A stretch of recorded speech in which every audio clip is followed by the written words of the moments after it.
Hello hello hello hello hello hello everyone, कैसन बा क्या हाल चाल है तुम लोगों के? मजे में हो कि नहीं? अच्छा, मुझे ये बताओ सबसे पहले, क्या कभी तुमने किसी को ये कहते सुना है कि बेटा, जितना ज्यादा टीवी देखोगे, जितना ज्यादा फोन चलाओगे, उतनी बढ़िया तंदुरुस्त तुम्हारी बॉडी बनेगी? सुना है? नहीं ना? क्या सर अटपटी सी चीज बोल रहे हो? ऐसे कैसे हो सकता है? अरे भाई, साइंस में यही होता है। देखो, दो अलग अलग चीजें, फोन चलाना, टीवी देखना एक अलग चीज है और बॉडी बनना अलग चीज है ना? मसल मसल बनना अलग चीज है। लेकिन साइंस में ऐसी ही दो अलग अलग चीजों के बीच में कुछ ना कुछ रिलेशन निकल आता है। कैसे? देखो, इलेक्ट्रिसिटी, जिसमें इलेक्ट्रॉन्स फ्लो कर रहे थे, याद करो हमने पढ़ा था। और मैग्नेटिज्म, जिसमें तुम ये मैग्नेट वैग्नेट होते थे यार, ये देखो, याद है ना तुम लोगों को? बार मैग्नेट, हॉट शू मैग्नेट, पोल्स वोल्स होते थे। बिल्कुल दोनों अलग अलग फिनोमिना, लेकिन उन दोनों के बीच में कुछ लिंक है। वही लिंक वाला चैप्टर आज हम पढ़ने वाले हैं कि भैया, magnetic effects of electric current, electric current का भी मैग्नेटिक इफेक्ट होता है। तो मजेदार सा चैप्टर रहने वाला है। देखो, फोर्थ और फाइनल चैप्टर है तुम्हारी क्लास 10 साइंस की फिजिक्स में। तो यार, मजा आने वाला है। फटाफट से आ जाओ सब लोग, और जो लोग नहीं है भाई, दोस्तों को अपनी क्लास शेयर कर दो फटाफट से, है ना जी? तो अगर तुम पहली बार आए हो चैनल पे तो सब्सक्राइब भी कर लो यार, ये भी बोलना पड़ेगा क्या? चलो तो भाई, स्टार्ट करते हैं। Magnetic effects of electric current, one shot ये लेक्चर रहने वाला है। अगर तुमने कहीं नहीं पढ़ा है तो मस्त सोर्स रहने वाला है तुम्हारे लिए ये। और अगर पढ़ लिया है तो भाई, रिवीजन का इससे बेटर सोर्स नहीं मिलेगा। तो बिना देर करे स्टार्ट करते हैं magnetic effects of electric current की कहानी। भाई, कहां कहां पे ये यूज होता है ना, तुम जानते भी, तुमने सोचा भी नहीं होगा कि ये फिनोमिना, ये कॉन्सेप्ट जो ये हम देख रहे हैं ना, भले ही नाम पहली बार सुन रहे हैं, लेकिन यूज हमारे डेली लाइफ में इतना ज्यादा होता है इसका। तुम्हारा मोबाइल चार्जर, तुम्हारे घर घर जो तुम्हारे स्कूल में जो बेल बजती है ना, टन टन टन टन टन टन टन टन, जो जिससे तुम्हारा एक लेक्चर चेंज होता है ना, अब बोर हो जाते हो, अरे कितना पकाओगे सर, जल्दी से जाओ, इंग्लिश वाली मैम आएंगी अब तो वो जो खुशी आती है वो क्यों आती है? वो टन टन टन टन जब घंटी बजती है। उसके पीछे का क्या कॉन्सेप्ट होता है बेटा? यही होता है magnetic effect of electric current, है ना? इलेक्ट्रोमैग्नेटिज्म वाला नाम सुना होगा तुमने, तो वो सब कुछ यही कॉन्सेप्ट है। ठीक है, आओ फटाफट से देख लेते हैं कि भैया क्या क्या पढ़ने वाले हैं हम। सबसे पहले तो थोड़ा थोड़ा मोटा मोटा इंट्रोडक्शन ले लेंगे, है ना यार? मुलाकात करेंगे पहले, तभी तो मुक्कालात करेंगे अच्छे से। तो इंट्रोडक्शन ले लेंगे पहले कि भैया होता क्या है मैग्नेट्स, और करंट करंट के बारे में तो पता ही है, और दोनों का लिंक कैसे बना। ठीक है, फिर देखेंगे भैया मैग्नेटिक फील्ड क्या बला है, और फील्ड की लाइंस क्या बला है ना? वैसे देखेंगे। फिर हम देखेंगे कि भैया, जब एक कंडक्टर को उसमें से करंट पास कराया जाता है, तो क्या उसकी वजह से मैग्नेटिक फील्ड बनती है? अरे वही तो कॉन्सेप्ट था कि भैया, जब करंट का मैग्नेटिक इफेक्ट, तो क्या करंट कैरिंग कंडक्टर जो होता है उसकी भी कोई मैग्नेटिक फील्ड होती है तो कितनी होती है, और कितनी किस डायरेक्शन में होती है? ये सारी कहानी हम यहाँ पे देखेंगे। फिर क्या सिर्फ कंडक्टर से होती है, या फिर लूप वूप कुछ गोला वोला बना दिया जाए, उसमें करंट पास कर दिया जाए, तब भी कोई मैग्नेटिक फील्ड? किस डायरेक्शन की, किस शेप की, ये सारी कहानी हम पढ़ेंगे। Force on a conductor in magnetic field. अगर अगर कंडक्टर तो याद है ना तुम्हें यार? कंडक्टर भूल गए तो भाई ये तो गलत वाली बात हो जाएगी। तो कंडक्टर वो होते हैं इसमें से करंट पास करता है। अगर ऐसे किसी कंडक्टर को तुमने मैग्नेटिक फील्ड में रख दिया जिसमें से करंट पास कर रहा है, तो भैया, क्या उस पर कोई फोर्स लगता है? क्या उस पर कोई ताकत, कोई अदृश्य शक्ति, कोई भूत प्रेत का साया काम करता है? ये सारी चीजें हम यहां देखेंगे। फिर देखेंगे डोमेस्टिक इलेक्ट्रिकल सर्किट, जो तुम्हारे इस चैप्टर का लास्ट टॉपिक है। थोड़ी थोड़ी इसमें से एडिशनल चीजें भी देख लेंगे। तो क्या स्टार्ट कर दें कहानी? चलो जी, बिना देर करे कर देते हैं। चलो, फर्स्ट ऑफ ऑल एक इंट्रोडक्शन ले लेते हैं भैया मैग्नेटिज्म का। यार, सिक्स्थ क्लास में हम पढ़ चुके हैं मैग्नेटिज्म के बारे में। याद करो, वो ग्रीक लोगों का जमाना था, जब पहली बार लोड स्टोन नाम का एक पत्थर मिला था, जिसको कहा गया था ये तो एक नेचुरल मैग्नेट है। एक वो था, कौन था भाई, जो बकरी चराता है, क्या बोलते हैं उसे? चरवाहा। तो वो लकड़ी भी लेके घुमाता जा रहा था अपना, एकदम से उसकी लकड़ी चिपक गई एक पत्थर में। वो तो डर गया कि अरे ये तो भूत है, इसने मेरे को पकड़ लिया। लेकिन बाद में पता लगा वो एक ऐसा पत्थर है जिसमें मैग्नेटिक प्रॉपर्टीज थी, और ऐसी प्रॉपर्टीज जो कि मैग्नेटिक मटेरियल्स को चिपकाती हैं। अब ये मैग्नेटिक मटेरियल्स क्या होते हैं? ऐसे मटेरियल जो कि चिपक जाते हैं मैग्नेट से, उन्हें कहते हैं मैग्नेटिक मटेरियल। जैसे कि स्टील, जैसे कि कोबाल्ट, जैसे कि आयरन, जैसे कि निकल, और जैसे कि नियोडिनम। ठीक है, तो ये सारे कुछ मटेरियल होते हैं जिन्हें हम कहते हैं मैग्नेटिक मटेरियल। देखो, सारे मेटल्स नहीं चिपकते, है ना? सारे मेटल्स मैग्नेटिक नहीं होते। ये कुछ ऐसे मेटल्स हैं जो कि मैग्नेटिक होते हैं, इसके अलावा तुम कॉपर ले जाओगे नहीं चिपकेगा मैग्नेट से। दो it's a metal but it's not a magnetic material. समझ में आई बात? समझ गए होगे। अच्छा जी, अब मैग्नेट्स भी ना कई प्रकार के होते हैं। देखो, एक होते हैं नेचुरल मैग्नेट, जो तुमने लोड स्टोन पढ़ा थे ना, पत्थर अत्थर पड़े होते हैं। जैसे तुम कभी घूमने वूमने गए हो क्या, ट्रैकिंग व्रैकिंग पहाड़ों वहाड़ों पे? अरे सर, हम कहाँ ये मेहनत वाले काम करते हैं, हम तो फोन पे पबजी खेलते हैं, बीजीएमआई खेलते हैं, वहीं पे हम ट्रैकिंग कर लेते हैं ना, पहाड़ पे चढ़ जाते हैं, पुचिंग कूद जाते हैं, है ना। यही सब करते रहते हैं। बेटा करा करो, फिजिकल एक्टिविटी अच्छी होती है। तो भैया देखो, वो होते हैं नेचुरल मैग्नेट। लेकिन नेचुरल मैग्नेट के साथ दिक्कत, दिक्कत क्या भाई? ऊबड़ खाबड़ आड़े तिरछे, है ना, आलू जैसे शेप में मिलते हैं, तो उनको हम इंडस्ट्रियल यूज के लिए इस्तेमाल नहीं कर सकते। किसी की प्रॉपर्टी, किसी की स्ट्रेंथ ज्यादा होती है, किसी की कम होती है, हमारे काम के नहीं रहते वो। इसीलिए हमें बनाना पड़ा भैया आर्टिफिशियल मैग्नेट। ये कैसे होते हैं? ये बनते हैं फैक्ट्री में। जिस शेप के हमें चाहिए उस शेप के हम बना लेंगे। जैसे कि हमें चाहिए भैया सिलेंड्रिकल मैग्नेट, तो हमने बना लिया। हमें चाहिए बार मैग्नेट, एक चॉकलेट के बार की तरह, हमने बना लिया। हमें चाहिए हॉर्सशू मैग्नेट, तो हमने बना लिया। यू शेप मैग्नेट तो बना लिया, रिंग मैग्नेट तो बना लिया, स्फीयरिकल मैग्नेट तो बना लिया। जिस शेप का कहो उस शेप का हम बना देते हैं, ठीक है ना। ये देखो, तुम लोग कहोगे सर ये नीला क्या है, ये लाल क्या है? बेटा ये पोल्स को रिप्रेजेंट कर रहा है। नीला पोल है और लाल पोल है। लाल वाला जो होता है वो नॉर्थ पोल होता है, और नीला वाला जो होता है वो साउथ पोल होता है। अच्छे से इसके बारे में समझेंगे। अच्छा, इनका एक मोटा मोटा सा लॉ होता है। लॉ है क्या यहाँ पे, देखें जरा। हाँ जी, लॉ होता है मोटा मोटा सा। लॉ क्या होता है? इनमें भी इश्क मुश्क प्यार मोहब्बत की कहानी चलती रहती है ना। जहां प्यार होगी वहां तकरार तो होगी, और जहां तकरार होगी वहां लड़ाई झगड़ा मार कुटाई भी होगी। तो वही होता है यहाँ पे। देखो क्या होता है ना, क्या होता है, जो साउथ पोल और नॉर्थ पोल होते हैं ना, ये दोनों लवी डवी में रहते हैं एकदम से, मतलब प्यार मोहब्बत वाली कंडीशन रहती है। जैसे ही पास में, जैसे ही आमने सामने दिखते हैं, जाके एकदम से झप्पी पा लेते हैं एक दूसरे को। तो देखो, अट्रैक्ट करने लगते हैं एक दूसरे को। तो नॉर्थ और साउथ एक दूसरे को अट्रैक्ट करते हैं। साउथ नॉर्थ को करेगा, नॉर्थ साउथ को करेगा, है ना। दोनों तरफ से बराबर आग लगी हुई है इश्क की। वहीं पे अगर नॉर्थ और नॉर्थ को देख लो, या साउथ और साउथ को देख लो, तो इनके बीच में रहती है तकरार, है ना। ये वाला नॉर्थ इस वाले नॉर्थ से चिल्ला रहता है कि भैया तूने साउथ से क्यों झप्पी पाली। तो मतलब वही प्यार तकरार वही। तो बेसिकली मोटा मोटा लॉ ये कहता है कि like poles repel and unlike poles attract. क्या भैया? अनलाइक पोल्स जो होते हैं ना, अनलाइक पोल्स, अनलाइक मतलब नॉर्थ और साउथ, साउथ नॉर्थ, ऐसे अनलाइक पोल्स होते हैं, वो क्या करते हैं, वो भैया अट्रैक्ट करते हैं।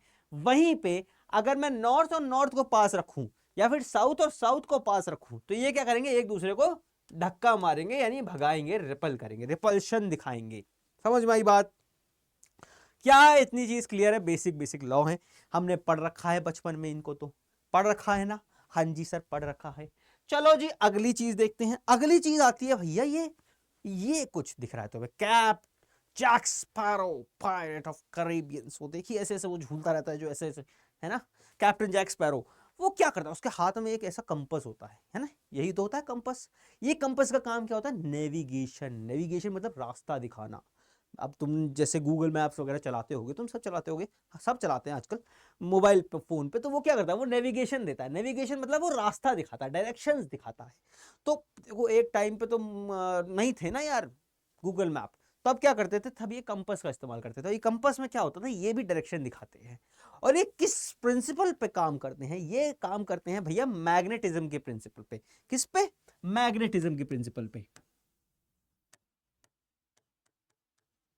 ठीक है, डिटेल में नहीं समझेंगे, डिटेल में इसके बारे में फिर कभी देखेंगे। अभी हमारे डिटेल में जानना हमारे सिलेबस में भी नहीं है, और समय भी इसमें ज्यादा लगेगा। लेकिन मोटा मोटा मैं बता दूं कि यहाँ पे जो निडल दिख रही है ना तुम्हें, ये अंदर जो निडल दिख रही है ना, ये क्या है, ये भी एक मैग्नेट है। देखो, एक लाल दिख रहा है, दूसरा इन्होंने नीला पेंट नहीं करा है, लेकिन होता नीला है। मतलब कर सकते हो, नहीं भी करो तो अंडरस्टैंडेबल है ना। तो ये भी एक मैग्नेट होता है, राइट।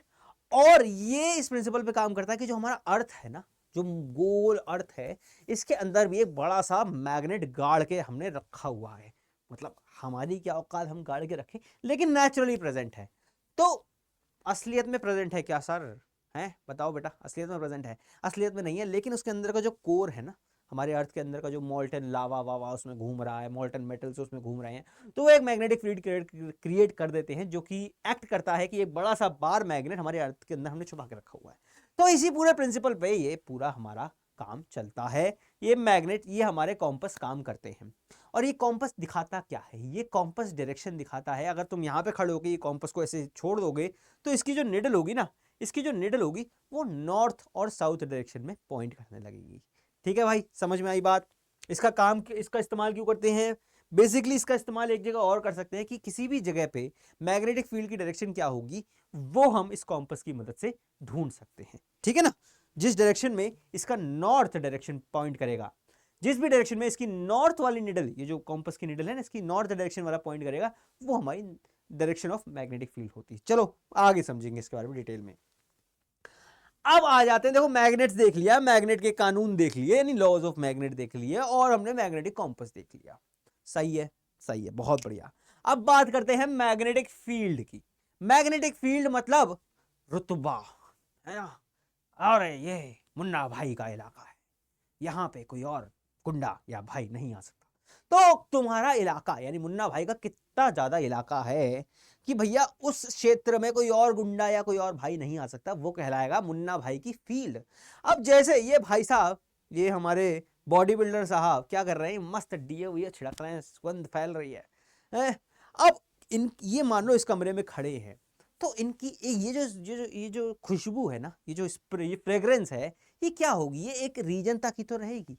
एक रीजन के बाद, एक रीजन में जो भी लोग आएंगे, मान लो एक इनविजिबल बाउंड्री है, उस बाउंड्री के अंदर जो भी लोग आएंगे उनको स्मेल करेगी भाई वो, अरे किसी ने तो आज चमेली का तेल लगाया है, मान लो चमेली का तेल लगा लिया फ्रेग्रेंस डालने की बजाय, तो वो पता लग जाता है ना। और लेकिन उस बाउंड्री से तुम बाहर होगे तो तुम्हें पता नहीं लगेगा। तो जो बाउंड्री है, इनविजिबल बाउंड्री, वो कहलाती है इन भाई साहब की, खैर बाल तो है नहीं, चमेली का तेल कहाँ लगाएंगे, छोड़ो, तो इन भाई साहब की फील्ड। समझ में आई? ऐसे ही कोई भी मैग्नेट अगर कहीं पे रखा होता है तो उस कितने रीजन में उसकी इन्फ्लुएंस होता है उस मैग्नेट का, कि भैया कोई और मैग्नेट अगर उस इलाके में आ गया तो उस पर एक तगड़ा से फील्ड लगने वाली है, एक तगड़ी सी फोर्स लगने वाली है। ठीक है, वो रीजन कहलाता है इस मैग्नेट की मैग्नेटिक फील्ड। आओ पढ़ लेते हैं एक बार जरा सा, क्या लिखा है भाई? The region around a magnet और करंट कैरिंग कंडक्टर। देखो करंट कैरिंग कंडक्टर, इसको अभी तुम स्किप करो, ठीक है? ठीक है, इसको स्किप करो, क्योंकि ये हम देखेंगे कि एक करंट कैरिंग कंडक्टर की वजह से भी मैग्नेटिक फील्ड बनती है। लेकिन फिलहाल अभी हम मैग्नेट की बात करते हैं। The region around a magnet in which the force of magnet can be experienced is called magnetic field. मतलब कि वो इनविजिबल बाउंड्री जहां पे एक मैग्नेट की वजह से जो मैग्नेटिक फील्ड, जो मैग्नेट की वजह से एक फोर्स एक्सपीरियंस करी जा सकती है। अगर मान लो ये एक मैग्नेट है ना, ये एक मैग्नेट है, राइट? ये नॉर्थ पोल है, ये साउथ पोल है। अब मैं एक आयरन की नेल लेके आया, क्या लाया बेटा? आयरन की कील लेके आया। वो कील को मैंने यहां रख दिया। अब यार ये देखो, यहां पे मैग्नेट रखा है, कील यहां पे रखी है, तो मेरा मैग्नेट कील को अट्रैक्ट नहीं कर पा रहा है क्योंकि बहुत दूर है भैया, इसकी फील्ड से बाहर है। मैं इसको थोड़ा सा करीब लेके आ गया, अभी भी नहीं कर पा रहा है, अभी भी इसकी फील्ड से बाहर है। और करीब लेके आ गया, अभी भी नहीं कर पा रहा, अभी भी इसकी औकात से बाहर, फील्ड से बाहर। लेकिन जैसे ही यहां से और थोड़ा नजदीक लाया, अब ये इसकी फील्ड में आ गया और अब ये इसको खच्चे से खींच लेगा, खच्चे से खींच लेगा, या फिर एटलीस्ट अट्रैक्ट करने की कोशिश करेगा। क्योंकि अब ये इसकी फील्ड कहां तक थी? इसकी फील्ड यहां तक थी। जब तक तुम इस नेल को इस फील्ड से बाहर रख रहे थे तब तक ये अट्रैक्ट नहीं कर पा रहा था, लेकिन जैसे इस फील्ड में आई वैसे इस पर अट्रैक्शन लगने लगा। तो ये रीजन जो है ना, ये रीजन जो है, ये इस छोटे से बार मैग्नेट की मैग्नेटिक फील्ड कहलाएगी। क्या बात समझ में आई है तुम्हें? क्या ये चीज क्लियर है बालकों? Is this clear? I hope this is clear. तो यार यही होती है मैग्नेटिक फील्ड की कहानी। अब देखो मैग्नेटिक फील्ड को ना रिप्रेजेंट करते हैं बी से, है ना? देखा होगा तुमने, फोर्स को एफ से करते हैं, मोमेंटम को छोटे पी से करते हैं। अलग अलग चीजों के लिए मतलब शौक चढ़ जाता है, हम लोग को अलग अलग साइंस दे देते हैं। तो भैया मैग्नेटिक फील्ड को हम बी से रिप्रेजेंट करते हैं। आप तुम कहोगे सर मैग्नेटिक फील्ड को एम से क्यों नहीं करते? अरे एम से कर देते तो मास को किससे करते हैं बुड़वाक, हाँ? तो इसीलिए इसको कर देते हैं बी से, कुछ नहीं बचा ना। ए से एम्पियर करने लगे, है ना? सी से कुलाम करने लगे, हैं? डी से डायोप्टर करने लगे, तो भाई बी ही बचा हमारे पास बीच में। तो कहा चलो क्यों ना बी लगा दिया जाए, तो बी से इसको रिप्रेजेंट करते हैं। अब यहाँ पे देखो एक चीज बहुत इंपॉर्टेंट है कि इसके पास दोनों होते हैं, मैग्नीट्यूड भी होता है और डायरेक्शन भी होता है। मतलब कि इसके पास पैसा भी है और किस्मत भी है, समझ रहे हो? मतलब एक एनालॉजी ले लो, तो भैया डायरेक्शन भी होता है, मैग्नीट्यूड भी होता है। जैसे कि कुछ क्वांटिटीज होती थी, याद करो, कुछ क्वांटिटीज होती थी, जैसे कि हम कहते थे, जिन्हें हम कहते थे स्केलर और वेक्टर। याद है कि नहीं यार? स्केलर वो होते थे जिनके पास ओनली मैग्नीट्यूड होता था, डायरेक्शन नहीं होता था, और वेक्टर वो होते थे जिनके पास मैग्नीट्यूड भी होता था और डायरेक्शन भी होता था। है ना जी? है ना जी? क्या याद है? तो भैया बताओ ये कौन सी वाली क्वांटिटी में आ गई मैग्नेटिक फील्ड? इसके पास तो मैग्नीट्यूड भी है और इसके पास तो डायरेक्शन भी है, तो ये कौन सी क्वांटिटी आ गई? ये हो गया भैया एक वेक्टर, है ना? तो इसके ऊपर हम ऐसे साइन लगा सकते हैं, वेक्टर के ऊपर हम ऐसे साइन लगा देते हैं। और कौन कौन से वेक्टर्स होते थे याद करो यार? डिस्प्लेसमेंट एक वेक्टर होता था यार, वेलोसिटी एक वेक्टर होता था यार, एक्सेलरेशन एक वेक्टर होता था। याद है कि भूल गए? भूल गए क्या? भैया ये सारी चीजें वेक्टर होती है जिनके पास मैग्नीट्यूड और डायरेक्शन दोनों होते हैं। क्या बात क्लियर है कि मैग्नेटिक फील्ड क्या होती है? Is it clear? ऐसे ही जैसे हम थोड़ा सा ट्वेल्थ में जाएंगे ना, थोड़ा सा आगे बढ़ेंगे, ट्वेल्थ में जाएंगे ना, 1-2 साल बाद तुम जाओगे तो वहां पे इलेक्ट्रिक फील्ड भी तुम पढ़ोगे, यानी इलेक्ट्रिक करंट की वजह से, इलेक्ट्रिक चार्ज की वजह से भी उसके अराउंड एक फील्ड क्रिएट हो जाती है ना? तो ये बहुत इंपॉर्टेंट है, सिर्फ ना केवल 10th के लिए बल्कि तुम्हारे 12th के लिए भी बहुत इंपॉर्टेंट है, उससे आगे के लिए भी। चलो जी आगे बढ़े। Magnetic field lines. देखो मैग्नेटिक फील्ड तो हमने देख ली, लेकिन इनकी लाइंस भी होती हैं क्या? ये लाइंस कहाँ घर से लेके आती हैं, या फिर नकली लाइंस होती हैं, या असली लाइंस होती हैं, या सिर्फ भ्रम होता है? क्या होता है आओ समझते हैं।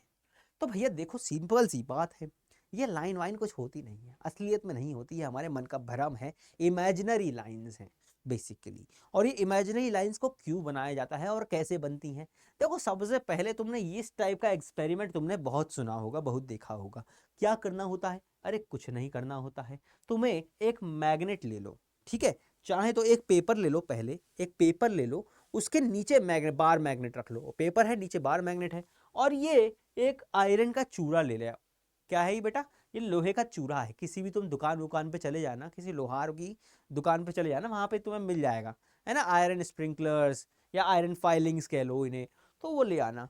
और नीचे मैग्नेट रख देना, ऊपर पेपर रख देना, ऊपर छिड़क देना इसको, पिस पिस पिस पिस पिस। होता है ना वो सरदार जी वो खाना बनाने आते थे, नमक शमक, नमक शमक डाल देते हैं, तुम आयरन वायरन, आयरन वायरन डाल देते हैं, ऐसा कर देना।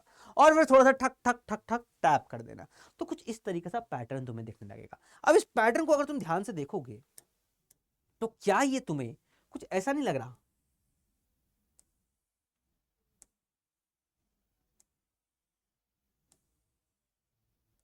कुछ इस तरह से गोल गोल सा नहीं लग रहा है? देखो ऐसा नहीं लग रहा है क्या ये पैटर्न तुम्हें? है? मुझे तो लग रहा है यार, मुझे तो लग रहा है। तो बेसिकली ये आयरन फाइलिंग्स ने खुद को किस अरेंजमेंट में अरेंज कर लिया? बेसिकली इन्होंने अपने आप को ये मैग्नेटिक फील्ड लाइंस के अरेंजमेंट में अरेंज कर लिया। तो ये किसी भी मैग्नेट के अराउंड कुछ इनविजिबल लाइंस होती हैं जो कि ढूंढी जा सकती हैं। ढूंढी कैसे जा सकती हैं? ये आयरन फाइलिंग की मदद से, या फिर ये ढूंढी जा सकती है एक मैग्नेटिक कंपास की मदद से। मैग्नेटिक कंपास ले लो, ठीक है, एक बार मैग्नेट रखा है यहाँ पे, मैग्नेटिक कंपास ले लो। मैंने क्या कहा था? जिस डायरेक्शन में उसकी नॉर्थ वाली सुई पॉइंट करेगी वही तुम्हारी मैग्नेटिक फील्ड की डायरेक्शन होता है। यहाँ पे तुमने मैग्नेटिक कंपास ले लिया, ठीक है, मैग्नेटिक कंपास ले लिया और यहाँ रख दिया। अब इसकी नॉर्थ वाली सुई ऊपर की तरफ पॉइंट करने लगी, तो तुमने मतलब कि यहाँ पे जो मैग्नेटिक फील्ड होगी वो ऊपर की तरफ को होगी, तो ठीक है। अगला कंपास तुमने यहाँ रख दिया, अब यहाँ पे देखा तो फिर ऊपर की तरफ को पॉइंट करने लगी। तो ऐसे तो मैग्नेटिक कंपास रखते गए और उसका जो डायरेक्शन है नॉर्थ वाली सुई का, वो कुछ इस तरीके से आता रहा। तो इस तरीके से तुमने एक ये पूरी लाइन ड्रॉ कर ली। तो ये लाइन ने क्या दिखाया? ये दिखाया कि मैग्नेटिक फील्ड की डायरेक्शन इस जगह से कुछ इस तरह की हो रही है। क्या बात समझ में आई तुम्हारे? तो भैया मैग्नेटिक फील्ड लाइंस क्या दिखाती हैं? ये कुछ चीजें दिखाती हैं। सबसे पहले तो मैग्नेटिक फील्ड का डायरेक्शन क्या होगा, है ना? ये देखा था ना मैग्नेटिक फील्ड का डायरेक्शन होता है, तो उसका डायरेक्शन क्या होगा? कौन दिखाएगा? Magnetic field lines direction of magnetic field दिखाएंगी। और क्या बताती हैं? स्ट्रेंथ के बारे में बताती हैं। स्ट्रेंथ यानी मैग्नीट्यूड के बारे में बताती हैं कि कहाँ पे मैग्नीट्यूड ज़्यादा रहने वाला है मैग्नेटिक फील्ड लाइन फील्ड का, और कहाँ पे मैग्नीट्यूड कम रहने वाला है, ये भी बताइए। कौन? Magnetic field line. एक बार पढ़ लेते हैं क्या लिखा है। मैग्नेटिक फील्ड लाइन आते हैं इमेजिनरी लाइन। देखो यार मन गढ़ंत लाइनें हैं, इमेजिनरी हैं। पूछ सकता है तुमसे कि भैया इमेजिनरी होती हैं या रियल में होती हैं, नकली होती हैं, ठीक है। drawn in a magnetic field such that the tangent at any point of the line gives the direction of the magnetic field। अरे ये सही टेंजेंट टूंजेंट कहाँ से ले आए? टेंजेंट टूंजेंट तो मैथ में पढ़ा था, यहाँ पे कहाँ से आ गया? अरे सब्र करो, सब्र करो, सब बताएंगे, सब बताएंगे, सारी चीजें क्लियर हो जाएंगी तुम्हारे। तो क्या होता है इन मैग्नेटिक फील्ड लाइंस पे, कहीं पे भी तुम टेंजेंट खींच दोगे तो वो मैग्नेटिक फील्ड का डायरेक्शन तुम्हें दे देंगी, ठीक है ना। चलो अब इसको थोड़ा सा, इनकी कुछ प्रॉपर्टीज होती है मैग्नेटिक फील्ड लाइंस की, है ना, तुम्हारे एग्जाम में पूछी भी जाती है कि भैया मैग्नेटिक फील्ड लाइंस की प्रॉपर्टीज बताओ, और अच्छे नंबर के क्वेश्चन आते हैं भाई, बहुत इंपॉर्टेंट होती है, ना केवल यहाँ पे, सिर्फ 12th में भी तुम्हें बहुत इंपॉर्टेंट मिलेगी ये। आओ एक एक करके ये सारी प्रॉपर्टीज देख लेते हैं। सबसे पहले ये मैग्नेटिक फील्ड लाइंस ना कहां से निकल रही हैं, पैदा कहां से हो रही हैं, और कहां पे घुस जा रही हैं, मतलब कहां पे मर जा रही हैं, वो देखते हैं। तो देखो मैग्नेटिक फील्ड लाइंस जो होती हैं, काले से बना ले क्या, लाल से बनाते चलो। तो भैया मैग्नेटिक फील्ड लाइंस जो होती है वो तुम्हारी नॉर्थ पोल से निकलती है। कहां से निकलती हैं? नॉर्थ पोल से। देखो दो चीजें होती है, लेकिन तुम्हें आसान तरीके से बताऊंगा, एक ही चीज याद रखनी है कि भैया magnetic field lines outside the magnet, हम आउटसाइड द मैग्नेट की बात कर रहे हैं ना, तो outside the magnet north pole से निकलती हैं, नॉर्थ से निकलती हैं, फिर से देख लो, नॉर्थ से ओरिजिनेट होती हैं और जाकर घुस जाती हैं या मर जाती हैं कहां पर भैया? साउथ में। साउथ में कैसे याद रखोगे? अरे गंगा जी, हमारी जितनी नदियां हैं, जितनी हमारी हिमालयन नदियां हैं, हिमालयन रिवर सिस्टम अगर तुम लोगों ने ज्योग्राफी में पढ़ा होगा, तो हिमालय से निकलती हुई नदियां हैं, जैसे गंगा हो गया, जमुना हो गया, तो इन में से ज्यादातर नदियां हमारी हिमालय से निकलती है, यानी नॉर्थ इंडिया से निकलती हैं। गंगा जी की बात कर लेते हैं, नॉर्थ इंडिया से निकलती है और जाके कहीं बंगाल की खाड़ी में गिर जाती है ना, ऐसी तो होता है। तो ऊपर से निकल रही है और नीचे जाके गिर जा रही है, नॉर्थ इंडिया से निकल रही है, लगभग साउथ इंडिया तक जाकर भस्म हो जा रही है, निकल गिर जा रही है अपनी बे ऑफ बंगाल में। तो नॉर्थ से साउथ तक जाती है हमारी मैग्नेटिक फील्ड भी। कुछ कुछ ऐसे रिलेट कर सकते हो, याद कर सकते हो, कैसे कि भैया गंगा, गंगा द गैंगस, है ना, तो गैंगस कहते हैं ना इंग्लिश में, हम गंगा जी कहेंगे, हम है देसी लोग तो हम गंगा जी कहेंगे, सही है, गैंगस वैंगस नहीं कहेंगे। तो भैया नॉर्थ से निकल रही है और साउथ में चली जा रही है, ये है मैग्नेटिक फील्ड की डायरेक्शन कि भैया कहां से निकलेगी, कहां चली जाएगी। अब ये है आम जिंदगी, क्योंकि यहां पे बात कर रहे हैं हम आउटसाइड द मैग्नेट, जो कि जनरली हमारे काम का होता है। कई बार एग्जामिनर तुम्हें बनाता है उल्लू और पूछ लेता है भैया इनसाइड द मैग्नेट बता दो। अब तुम तो पढ़ के आए थे आउटसाइड द मैग्नेट, ये तो आ गया out of the syllabus question. अरे काहे परेशान हो रहे हो बुड़बक, काहे परेशान हो रहे हो? देखो सिंपल सी बात, जब यहां पर लाइंस तुम्हारी ऐसे चल रही हैं, जब यहां पर लाइंस तुम्हारी इस तरह से चल रही हैं, तो ये अपना क्लोज कर्व तो कंप्लीट करेंगी, ये कर्व तो कंप्लीट करेंगी। देखो यहां लिखा है फॉर्मिंग क्लोज लूप्स, तो ये कभी भी ओपन लूप्स नहीं बनाती है, मैग्नेटिक फील्ड ओपन लूप्स नहीं बनाती है। तुम्हें दिख रहा होगा कि सर ये तो ओपन है, यहां पे आगे कुछ है ही नहीं, ये खुला हुआ है, खुला हुआ नहीं है, ये है क्लोज्ड ही होगा, बस हमने ड्रॉ नहीं किया है। अरे यार ये हमने ड्रॉ नहीं किया है, कुछ ऐसे तरह के करके बना होगा ये, यहाँ पे समझ रहे हो, ये क्लोज्ड लूप्स ही होते हैं, जितने भी लूप बनेंगे सारे के सारे क्लोज्ड लूप्स बनेंगे, समझ में आई बात। तो ये क्लोज लूप बनेंगे तो अंदर तो इस डायरेक्शन में होगा ना, ऐसे पूरा सर्कल कंप्लीट करेगा ना, यहाँ नॉर्थ से निकला साउथ में घुस गया, फिर अंदर भी यहाँ साउथ से नॉर्थ की तरफ को तो जाएगी ना मैग्नेटिक फील्ड। तो इनसाइड द मैग्नेट की अगर कोई तुमसे पूछे कि भैया इनसाइड द मैग्नेट क्या हो रहा है,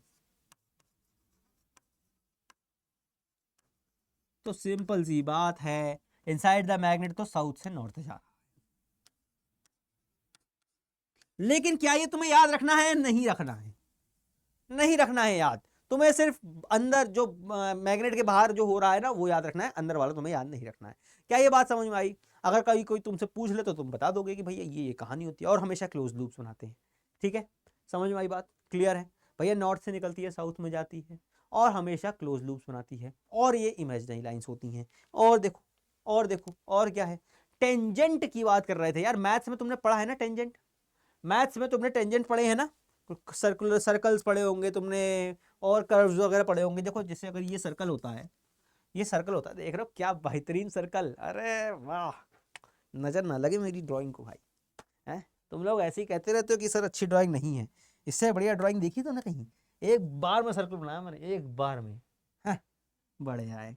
तो अब इस सर्कल में क्या होता है, अगर कोई टचिंग लाइन ऐसे निकल जाती है ना, जो यहाँ पे टच कर रही है, लेट्स से यहाँ पे ये लाइन टच कर रही है, और इस लाइन को थोड़ा सा सीधा टेढ़ा हो गया, कोई बात नहीं अभी बना लेंगे, देखो ठीक है, ये एक लाइन है जो इस कर्व को यहाँ पे टच कर रही है, राइट, तो ये कहलाएगी इसकी टेंजेंट, ये क्या कहलाएगी, इसकी टेंजेंट, राइट। अगर मैं यहाँ पे इसका सेंटर कहीं होगा और यहाँ से इसके परपेंडिकुलर डालूंगा इस टेंजेंट पे, तो ये दोनों, ये क्या हो गया, ये इसका रेडियस हो गया, तो ये रेडियस इस टेंजेंट के परपेंडिकुलर होता है। ये तुमने मैथ्स में बेसिक बेसिक पढ़ रखा होगा। तो यही कह रहा है कि भैया जरूरी नहीं है सर्कल, किसी भी कर्व की टेंजेंट बनाई जा सकती है, राइट। तो ये कह रहा है इस ये जो लाइन होती है, इन लाइंस पर किसी भी पॉइंट को पकड़ के वहां पे अगर तुम टेंजेंट ड्रॉ कर दो, टेंजेंट ड्रॉ कर दो, तो वो तुम्हें डायरेक्शन ऑफ मैग्नेटिक फील्ड दे देगा उस पॉइंट पे।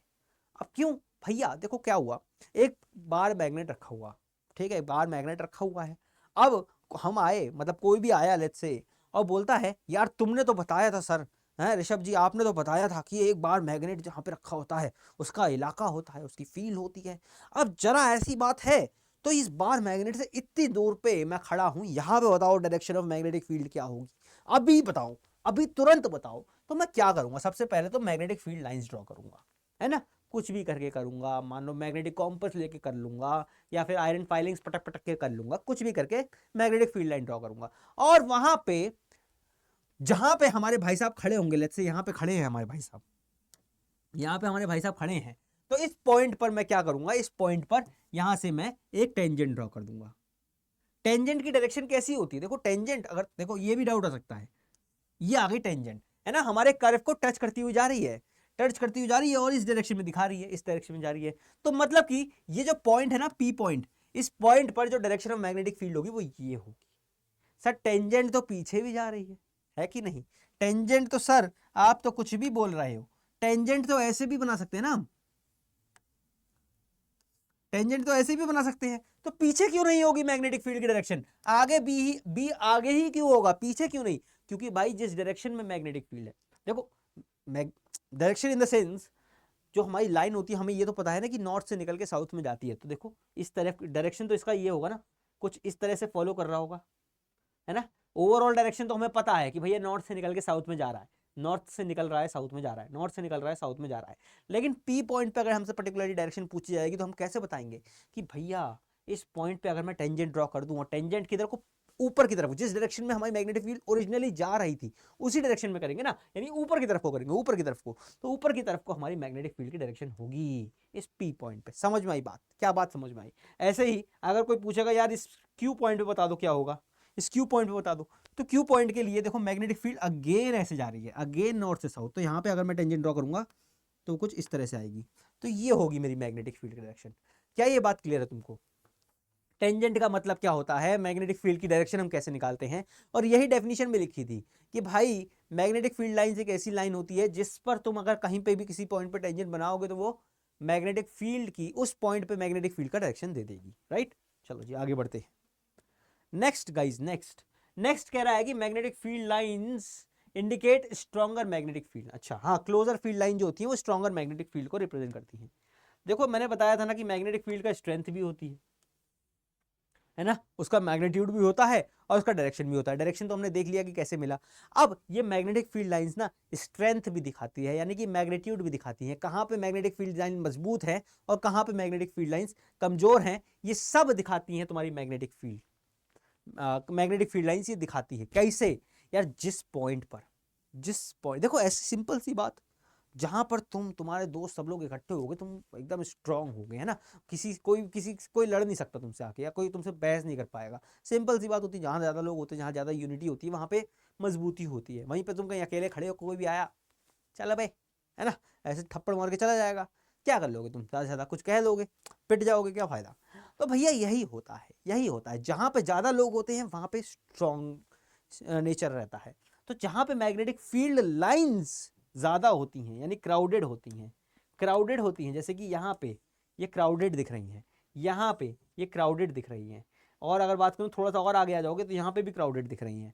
लेकिन वहीं पे अगर तुम यहाँ की बात करोगे तो यहाँ पे क्राउडेड नहीं है, यहाँ पे बहुत दूर दूर हैं, तो यहाँ पे होंगी वीक मैग्नेटिक फील्ड, ये होगा वीक बी यानी मैग्नेटिक फील्ड, यहाँ पे होगा स्ट्रॉन्ग मैग्नेटिक फील्ड। समझ में आई बात, जहां पे मैग्नेटिक फील्ड लाइंस क्राउडेड होंगी वहां पे होगी स्ट्रॉन्ग मैग्नेटिक फील्ड, देखो यहां लिख रहा है ये क्राउडेड है, और जहां पे मैग्नेटिक फील्ड लाइंस दूर दूर होंगी वहां पे होगी वीक मैग्नेटिक फील्ड। क्लियर है ना ये तो बात। देखो क्लोज होंगी तो भैया इंडिकेट स्ट्रॉन्गर मैग्नेटिक फील्ड, और वाइडली स्पेस्ड यानी अलग अलग होंगी तो इंडिकेट वीक मैग्नेटिक फील्ड। साफ साफ बात है, समझ में आ गई है मुझे। तो ये कुछ दो चार चीजें हमने देख ली हैं, प्रॉपर्टीज। कुछ रह गई प्रॉपर्टी क्या? हाँ जी, शायद एक आध रह गई हैं, देख लेते हैं। मैग्नेटिक फील्ड लाइंस कभी एक दूसरे को कट्टम कट्टा नहीं करती, इनमें है भयंकर भाईचारा, है ना, इनमें है भयंकर भाईचारा। कि वो होता है ना, जैसे जो बेस्ट फ्रेंड्स होते हैं ना, लड़के लड़के मान लो बेस्ट फ्रेंड होते हैं, तो अगर मान लो किसी एक दोस्त को कोई लड़की पसंद आ गई तो वो ऑटोमेटिकली बाकी पूरी क्लास के लिए भाभी बन जाती है। मतलब क्लास स्कूल में तो ऐसे ही होता था यार, भाभी बन जाती है ना। तो मतलब कोई और ट्राई नहीं कर पाएगा, यही तो बात है, कोई और ट्राई नहीं करेगा, है ना, वरना पूरी भाई कम्युनिटी उसके खिलाफ हो जाएगी। तो यही होता है, तो ये एक दूसरे को कट्टम कट्टा नहीं करते हैं, राइट। ये मैग्नेटिक फील्ड में भी भयंकर भाईचारा रहता है। तो ये क्या होता है, कभी ऐसा तुम नहीं देखोगे कि एक मैग्नेटिक फील्ड ऐसे जा रही थी और दूसरी मैग्नेटिक फील्ड आके ऐसे चली गई, एक दूसरे को काट दिया कहीं पे। तो ये तुम काटा पीटी नहीं देख पाओगे कहीं पे। एक मैग्नेटिक फील्ड कभी दूसरी मैग्नेटिक फील्ड, मतलब एक मैग्नेटिक फील्ड की लाइन दूसरी मैग्नेटिक फील्ड की लाइन को कभी क्रॉस नहीं करेगी, कभी भी नहीं करेगी। यहाँ पे भले ही तुम्हें यहाँ पे दिख रहा हो कि सब ये यहाँ पे गुचुम्बड़ है, हो सकता है क्रॉस कर दिया हो, एक लाइन दूसरी लाइन से हमेशा स्पेस्ड रहेगी, हमेशा अपना लूप अलग ही पूरा करेगी, कभी एक दूसरे को क्रॉस नहीं करेगी। इसके पीछे का एक रीजन और है। वो रीजन क्या है? अगर मान लो इस पॉइंट पर ऐसा ही कहीं पे लाइन तुम्हें दिख रही है, वैसे ये होता नहीं है लेकिन एक हाइपोथेटिकल सिचुएशन मान के चल रहा है कि यहाँ पे क्रॉसिंग हो रही है ना। ये मैग्नेटिक फील्ड ऐसे जा रही थी, ये ऐसे जा रही थी और यहाँ पे इन्होंने क्रॉस कर दिया, राइट। ये तुम्हारी B1 है और ये तुम्हारी B2 है, यानी कि ये B1 मैग्नेटिक फील्ड लाइन है, ये B2 है। अब इस पॉइंट पे जो कि पॉइंट P है ना, B1 के अकॉर्डिंग अगर मैं देखूंगा, B1 के अकॉर्डिंग, तो इसकी डायरेक्शन P पॉइंट पे कैसे आएगी मैग्नेटिक फील्ड की?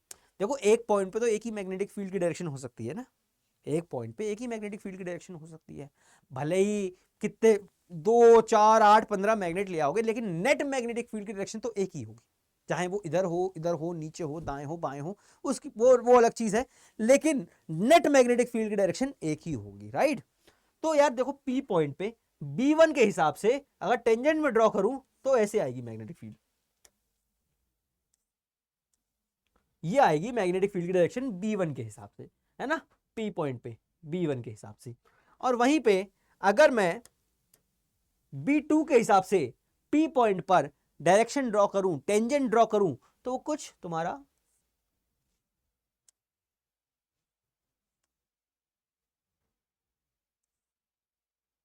कुछ इस टाइप से आएगा B2 के हिसाब से। तो देख रहे हो, अब इन दोनों मैग्नेटिक फील्ड लाइंस का एक दूसरे को क्रॉस करने का नतीजा क्या हुआ कि एक ही पॉइंट पे हमें दो अलग अलग डायरेक्शन की मैग्नेटिक फील्ड मिल रही है, जो कि इम्पॉसिबल है, जो कि पॉसिबल नहीं है, ये पॉसिबल नहीं है। अगर तुम कहोगे सर हो सकता है मैंने दो मैग्नेट रख दिए हो, एक छुटका मैग्नेट रख दिया हो, एक बड़का मैग्नेट रख दिया हो, छुटके वाले से उधर को जा रही है मैग्नेटिक फील्ड, बड़के वाले से इधर को जा रही है मैग्नेटिक फील्ड, तब तो पॉसिबल है। अरे नहीं मेरे लाल, क्योंकि तब भी जो नेट मैग्नेटिक फील्ड की जो लाइंस बनेंगी ना, वो कॉमन ही बनेंगी, ये दो लाइंस नहीं बनेंगी, डायरेक्शन उनकी सेम ही रहने वाली है। समझ में आई बात? तो इसीलिए ये चीज पॉसिबल नहीं है, इम्पॉसिबल है। कोई पूछे क्यों नहीं करती हैं दो लाइंस इंटरसेक्ट? क्योंकि उनमें इतना भाईचारा है कि एक पॉइंट पे एक ही डायरेक्शन ऑफ मैग्नेटिक फील्ड हो सकती है, एक से ज्यादा नहीं हो सकती। देखो लिखा है, two magnetic field lines never intersect each other because the field at a point can not have two directions, है ना, हैव टू डायरेक्शंस। बेसिकली क्या लिखा है, वीकर फील्ड कहां से आ गया भाई, दो डायरेक्शंस नहीं हो सकते उसके। तो यही बेसिक लॉजिक है इसके पीछे का। एक और, हाँ यार क्या है यार, अच्छा ये तो वही आ गया। और क्या है भैया, इमेजिनरी होती है, यानी काल्पनिक बातें हैं ये सारी जो हैं मैग्नेटिक फील्ड लाइंस, ये काल्पनिक है। देख लो काल्पनिक चीजों के बारे में भी कितना पढ़ना पड़ता है, कितना समझना पड़ता है, कितना जानना पड़ता है। आओ इनको समराइज कर लें, क्या समराइज कर लेते हैं फिर आगे बढ़ेंगे। पहली चीज हमने देखा काल्पनिक, पहली लास्ट वाली पहले लिख लेते हैं, चलो। इमेजिनरी लाइंस है भाई, इमेजिनरी लाइंस हैं। दूसरी हमने देखा क्लोज लूप्स बनाती हैं या क्लोज्ड कर्व्स बनाती हैं, है ना। इनके जो कर्व्स होते हैं, ना, छोड़ो, इनके जो कर्व्स होते हैं ना, वो क्लोज होते हैं एकदम, ठीक है। अगली बात करते हैं, दो चीजें हो गई, तीसरी चीज क्या है, भाई क्या है तीसरी चीज बताओ भैया? जो इनकी टेंजेंट होती है वो हमेशा डायरेक्शन ऑफ मैग्नेटिक फील्ड देती है, टेंजेंट एट एनी पॉइंट जो होता है वो डायरेक्शन ऑफ मैग्नेटिक फील्ड दे देती है, सिंपल से, है ना। पूरा लिखूं क्या, ये समझ गए, समझ गए होगी।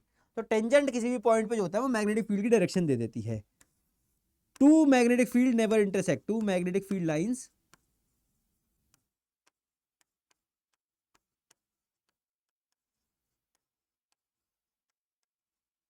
Never intersect.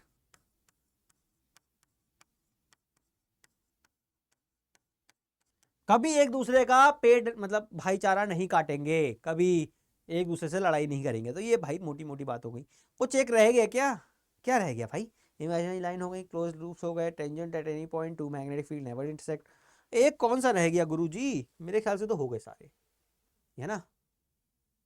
नेवर इंटरसेक्ट, क्योंकि एक डायरेक्शन, एक पॉइंट पे दो डायरेक्शन नहीं हो सकती मैग्नेटिक फील्ड की, सिंपल सी बात, ठीक है ना। अच्छा हाँ, ये तो रह ही गया यार, ये तो रह ही गया कि भाई जहां पे ज्यादा क्राउडेड मैग्नेटिक फील्ड लाइंस होंगी, क्राउडेड लाइंस होंगी ना, वहां पे फील्ड जो होगी वो स्ट्रांग होगी,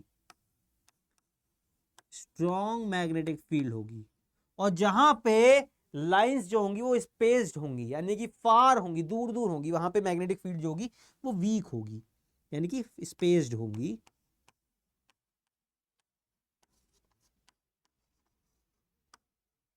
वीक मैग्नेटिक फील्ड होगी। चलो जी, ये मोटे मोटे 5 तुम्हारी properties of magnetic field lines होती हैं। याद रखना है तुमको, क्योंकि ये पूछा जाएगा तुम्हारे एग्जाम में और इसमें से नंबर मिलेंगे तुम्हें। तो यार नंबर, अच्छे नंबर हैं यार। ये डायग्राम वैग्राम बना देना, ये चील मकौड़े बनाने में तो तुम वैसे ही उस्ताद हो, है ना। ये मुझसे सीख लो, देखा था एक बार मैं कैसे पट्ट से गोला बना दिया था, वैसे ही प्रैक्टिस प्रैक्टिस करते रहना, याद रखना। अच्छा एक चीज तो भूल ही गए क्या, क्या? अच्छा वो प्रॉपर्टी ही थी क्या कि भैया मैग्नेटिक फील्ड लाइंस जो होती हैं वो नॉर्थ से निकलती हैं और साउथ में घुस जाती हैं, नॉर्थ से निकलती हैं साउथ में घुस जाती हैं, आउटसाइड द मैग्नेट, और इनसाइड तो इसका उल्टा होता है, ठीक है ना। चलो जी आगे बढ़ते हैं, बात करते हैं हैंस क्रिश्चियन ओयस्टेड। ये जो सुंदर से, ये जो सुंदर से भाई साहब फेशियल करे हुए दिख रहे हैं तुम्हें सफेद सफेद से, तो ये थे भाई हैंस क्रिश्चियन ओयस्टेड। इन्होंने क्या किया, इन्होंने, इनके दिमाग का ही कीड़ा था जिसने वो फोन चलाना और बॉडी बनाने जैसे दो अलग अलग कॉन्सेप्ट के बीच में भी खिचड़ी पका दी, है ना। इनके बीच में भी कुछ पंगा करवा दिया, मतलब कि इलेक्ट्रिसिटी और मैग्नेटिज्म दो अलग अलग कॉन्सेप्ट चल रहे थे जब इनकी चुल्ल थी, मतलब इनके दिमाग की उपज थी कि भाई इन्होंने दोनों के बीच में भी लिंक निकाले, मतलब इन्होंने वो खोज करी, डिस्कवरी करी। बढ़िया, बहुत बढ़िया। कब करी भैया? 1820 में करी। और एक ये डैनिश, डैनिश यानी डेनमार्क के थे। ये कहाँ के थे बच्चा? डेनमार्क के थे, डैनिश फिजिसिस्ट थे हैंस क्रिश्चियन ऑयस्टेड, ठीक है ना जी। Okay sir, okay sir. तो इन्होंने करा क्या? इन्होंने बेसिकली कुछ नहीं करा। हमने देखा था ये जो ये इस तरह का जो ये जो तुम्हें सेटअप दिख रहा है, क्या है? ये मैग्नेट है, सॉरी कॉम्पस है। क्या है बेटा? मैग्नेटिक कॉम्पस है। और कॉम्पस तो हमने देख लिया था, काम ही मैग्नेटिज्म पे कर रहा था, डायरेक्शन दिखाने का, है ना। क्योंकि अर्थ मैग्नेटिज्म से कुछ लिंकेज करता है, फिर अपनी मैग्नेटिज्म दिखाता है, फिर अगर आसपास कोई और मैग्नेट होगा तो उसकी मैग्नेटिक फील्ड की वजह से इसमें कुछ अदला बदलाव होगा। नॉर्मली अगर इस कॉम्पस को कहीं पे लेके जाओगे, खड़े रख छोड़ दोगे, तो क्या करेगा? इसकी निडल नॉर्थ साउथ पॉइंट करेगी नॉर्मली, नॉर्मली आम जिंदगी में। लेकिन जैसे ही ये किसी एक्सटर्नल मैग्नेटिक फील्ड की इन्फ्लुएंस में आता है, यानी कोई और मैग्नेट रखा हुआ है, उसका कुछ इलाके में अगर इसको ले जाते हैं तो इसको, इसकी आंख फड़कने लगती है। वो होता है ना, कुछ लोगों की आंख फड़कने लगती है, कुछ बुरा होने वाला है तो इसकी भी आंख फड़कने लगती है और ये टिल्टनाने लगता है, यानी कि टेढ़ा मेढ़ा होने लगती है इसकी निडल, है ना। इसकी निडल टेढ़ी बेढ़ी होने लगती है। तो इससे हमें पता लग जाता है कि यहाँ पे तो कोई और गुंडा भी होगा, कोई और मैग्नेटिक होने के चांसेस यहाँ पे हैं। क्या बात समझ में आ रही है? ठीक है जी, चलो। तो सबसे पहले क्या हुआ, ये एक बैटरी लगा दी यहाँ पे। बैटरी तो है ना, ये बैटरी तो पता है ना तुम लोगों को। तो एक कुछ कॉम्बिनेशन ऑफ सेल लगा के यहाँ पे बैटरी लगा दी, और ये हमने यहाँ पे की है, जो कि अभी खुली हुई है, यानी सर्किट हमारा चालू कंडीशन में नहीं है। इन्होंने यही किया और यहाँ पे एक कॉम्पस रख दिया। देखो चालू कंडीशन में नहीं था, कॉम्पस रखा हुआ था और हमारा बैटरी वैटरी लगी हुई थी, तो यहाँ पे कोई फर्क नहीं पड़ रहा है, मस्त जिंदगी चल रही है ना। मतलब कि इसके इस सिस्टम के अलावा एक्सटर्नल इस एटमॉस्फेयर में कोई आसपास में ऐसा मैग्नेट नहीं है, इसका इन्फ्लुएंस इस कॉम्पस पे पड़ रहा होगा, ये इन्होंने बताना चाहा। फिर क्या करा, फिर इन्होंने ये जो बैटरी है ना, ये जो स्विच है ना, इसको यहाँ पे बंद कर दिया, यानी कि कनेक्ट कर दिया। कनेक्ट करके मतलब कि अब सर्किट तुम्हारा चालू हो गया, इसमें तुम्हारा करंट फ्लो करने लग गया है। और जैसे ही करंट फ्लो करा इस डायरेक्शन में, आई करंट फ्लो करा, ये मैग्नेट बोरा गया, ये मैग्नेटिक कॉम्पास की आंख फड़कने लगी और बड़ी जोर जोर फड़कने लगी, ऐसे तिलमिलाने लगा, इधर से उधर इसकी निडल घूमने लगी, ऐसे ऐसे ऐसे ऐसे ऐसे ऐसे। तो फिर बंद कर दिया इन्होंने, कहा अरे ये क्या हो गया, फिर बंद कर दिया इन्होंने, मतलब ये ओपन कर दिया स्विच, फिर ये रुक गया। फिर जब इसको कनेक्ट करा, फिर से ये पिलपिलाने लगा। अब इनको समझ में आ गया कि मतलब वो तो बाद में देखेंगे कि क्या झोल चल रहा है, लेकिन झोल चल रहा है। ये इनकी दिमाग में आ गई बात कि भैया झोल चल रहा है, मैग्नेटिज्म और इलेक्ट्रिसिटी दोनों में कुछ ना कुछ तो नाता है ना। तेरा मुझसे है पहले का नाता कोई, वही वाला नाता है, ठीक है ना। चलो जी, समझ में आ गई ओएस्टेड साहब को कि भैया कुछ तो नाता है। अब ये नाता यानी ये मैग्नेटिक फील्ड कैसे है, कैसे बढ़ती है, क्या करने पे बढ़ेगी, क्या करने पे घटेगी, इसका डायरेक्शन क्या होगा, ये सब है बात की बातें। और बात की बातें कब करेंगे, अभी करेंगे, बाद में क्यों करेंगे, अभी करेंगे। तो देखो क्या होता है, अच्छा यहीं पे कर ले क्या, यहीं पे बता देते हैं। तो देखो क्या होता है ना, अब जैसे ये बैटरी का ओरिएंटेशन ये इस तरह से लगा हुआ था कि भाई पॉजिटिव वाली साइड नीचे थी, नेगेटिव वाली साइड ऊपर थी, करंट तुम्हारा ऐसे फ्लो कर रहा था। और तुम्हारे मैग्नेटिक फील्ड में क्या हुआ, ये नॉर्थ तुम्हारा इस तरफ को भागा, राइट। अब अगर तुमने यही कॉम्बिनेशन को उल्टा कर दिया, यानी पॉजिटिव साइड ऊपर कर दी और नेगेटिव साइड नीचे कर दी, यानी बैटरी का डायरेक्शन तुमने उल्टा कर दिया। करंट अभी नीचे से जा रहा था, अगर आपकी बार तुमने करंट को उल्टा कर दिया, यानी कि ऊपर से भगाने लगे, ऐसे ऐसे करने लगे तुम करंट को, तो भी इसमें डिफ्लेक्शन होगा। देखो करंट तो फ्लो कर रहा है ना, डिफ्लेक्शन होगा, लेकिन डिफ्लेक्शन का डायरेक्शन चेंज हो जाएगा। जो यहां पे कर रहा था, अब की बार ये इस डायरेक्शन में करने लगेगा, यानी जो लाल रंग की जो निडल दिख रही है ना तुम्हारी नॉर्थ पोल, ये उल्ट उस डायरेक्शन में चलने लगेगी, उस डायरेक्शन में जाने लगेगी। यानी कि यहां से ये समझ में आया कि direction of flow of current, जो तुम्हारा मैग्नेटिक फील्ड का डायरेक्शन जो हो रहा है ना, बी होती है ना मैग्नेटिक फील्ड, इसका जो डायरेक्शन है वो किस पे डिपेंड करता है, इसका जो डायरेक्शन है ये किस पे डिपेंड करता है, ये डिपेंड करता है direction of flow of current पे, यानी कि आई के डायरेक्शन पर, कि किस डायरेक्शन में करंट फ्लो कर रहा है, उस डायरेक्शन पे डिपेंड करता है। सही है, अच्छा जी कोई बात नहीं। अब इन्होंने एक चीज और करी, एक चीज क्या करी भैया, अभी देख रहे हो यहाँ पे कितने सेल लगे, 1 2 3 4 5 सेल लगे हैं और एक बैटरी बना ली। अगली बार इन्होंने 10 सेल की एक बैटरी बनाई, यानी कि डबल कर दिया, डबल कर दिया मैग्नीट्यूड, वोल्टेज यहाँ पे डबल कर दिया। और जैसे ही पहले चला रहे थे तो ये सिर्फ इतना घूम रहा था, अब जैसे ही इन्होंने बैटरी का मैग्नीट्यूड यानी वोल्टेज डबल कर दिया, तो क्या होने लगा ना, अब की बार मोदी सरकार नहीं, मोदी सरकार नहीं, अब की बार क्या हुआ, ये इतना घूमने लगा, इतना घूमने लगा, मतलब कि पहले से डबल घूमने लगा। तो एक चीज मुझे और समझ में आई, क्या समझ में आई, कि जो डायरेक्शन तो हमें समझ में आया कि भैया डायरेक्शन ऑफ करंट पे डिपेंड कर रहा था, लेकिन मैग्नीट्यूड भी डायरेक्ट मैग्नीट्यूड ऑफ करंट पे डिपेंड कर रहा है। यानी कि जो मैग्नीट्यूड ऑफ करंट है, यानी मैग्नेटिक फील्ड का जो मैग्नीट्यूड है,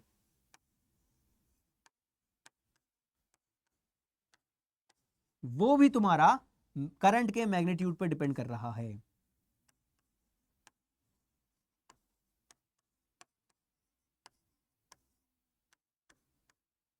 तो ये सारी चीजें ओएस्टेड साहब ने ढूंढी कि भैया जो मैग्नेटिक फील्ड बन तो रही है, लेकिन किस डायरेक्शन में बन रही है, ये कौन डिसाइड करेगा, ये करंट का डायरेक्शन डिसाइड करेगा। मैग्नेटिक फील्ड बन तो रही है, लेकिन कब ज्यादा बन रही है, कब कम बन रही है, ये कौन डिसाइड करेगा, ये डिसाइड करेगा कि करंट कितना फ्लो कर रहा है तुम्हारे सर्किट में। तो ये सारी चीजें उन्होंने खोज करी थी, उन्होंने ढूंढी थी ये सारी चीजें। क्या बात समझ में आई तुम्हें? क्या ये ओएस्टेड साहब का, ये डेनमार्क के जो हमारे हैंस क्रिस्टियन ओएस्टेड साहब थे, इनकी कहानी तुम्हें समझ में आई है? क्या क्लियर है? चले जी आगे बढ़े क्या, आगे बढ़े क्या, चलो जी बढ़ जाते हैं। नेक्स्ट आता है, चलो ये सारी चीजें तो समझ में आ गई कि डायरेक्शन क्या होगा और मैग्नीट्यूड क्या होगा मैग्नेटिक फील्ड का। अब बात करते हैं current carrying conductor produce magnetic field. भैया हाँ, अब देखो यहाँ पे सीधी सीधी बात है, मैग्नेटिक फील्ड प्रोड्यूस हो रही है, तभी तो ये सब ये टेढ़ा मेढ़ा घूम रहा है। लेकिन मैग्नेटिक फील्ड प्रोड्यूस हो कैसे रही होगी, क्योंकि यहाँ तो नॉर्मली करंट फ्लो कर रहा है और ये वायर्स हैं, वायर्स में करंट फ्लो कर रहा है। वायर किसके बने होते हैं? वायर कंडक्टिंग मटेरियल के बने होते हैं, कॉपर के बने होंगे या आयरन के या एल्यूमिनियम के या सिल्वर के, किसी चीज़ के तो बने होंगे। वो क्या होता है? वो कंडक्टर ही तो होता है। तो यानी कि हम एक कंडक्टर में से करंट फ्लो कर रहे हैं और उसी की वजह से हमारी मैग्नेटिक फील्ड जनरेट हो रही है और उसी की वजह से हमारा मैग्नेटिक कॉम्पस की निडल फ्लक्चुएट कर रही है। तो सिंपल से यहां से लॉजिक समझ में आया कि भैया जैसे ही एक करंट कैरिंग कंडक्टर, समझ रहे हो, एक कंडक्टर है उसमें तुमने करंट फ्लो करते हो। कंडक्टर क्या, एक वायर भी हो सकता है, जैसे कि ये वायर है ना, ये वायर है, ये क्या है, ये कंडक्टर है, ऊपर से इस पे कवरिंग है लेकिन अंदर से तो ये क्या है, कॉपर है लेट्स से। या फिर एक कोई सॉलिड मेटल का पाइप है, लेट्स से आयरन का पाइप है, स्टील का पाइप है, या हॉलो है, सॉलिड है, कुछ भी है ना, करंट तो फ्लो करता ही है, कंडक्टर तो होता ही है ना।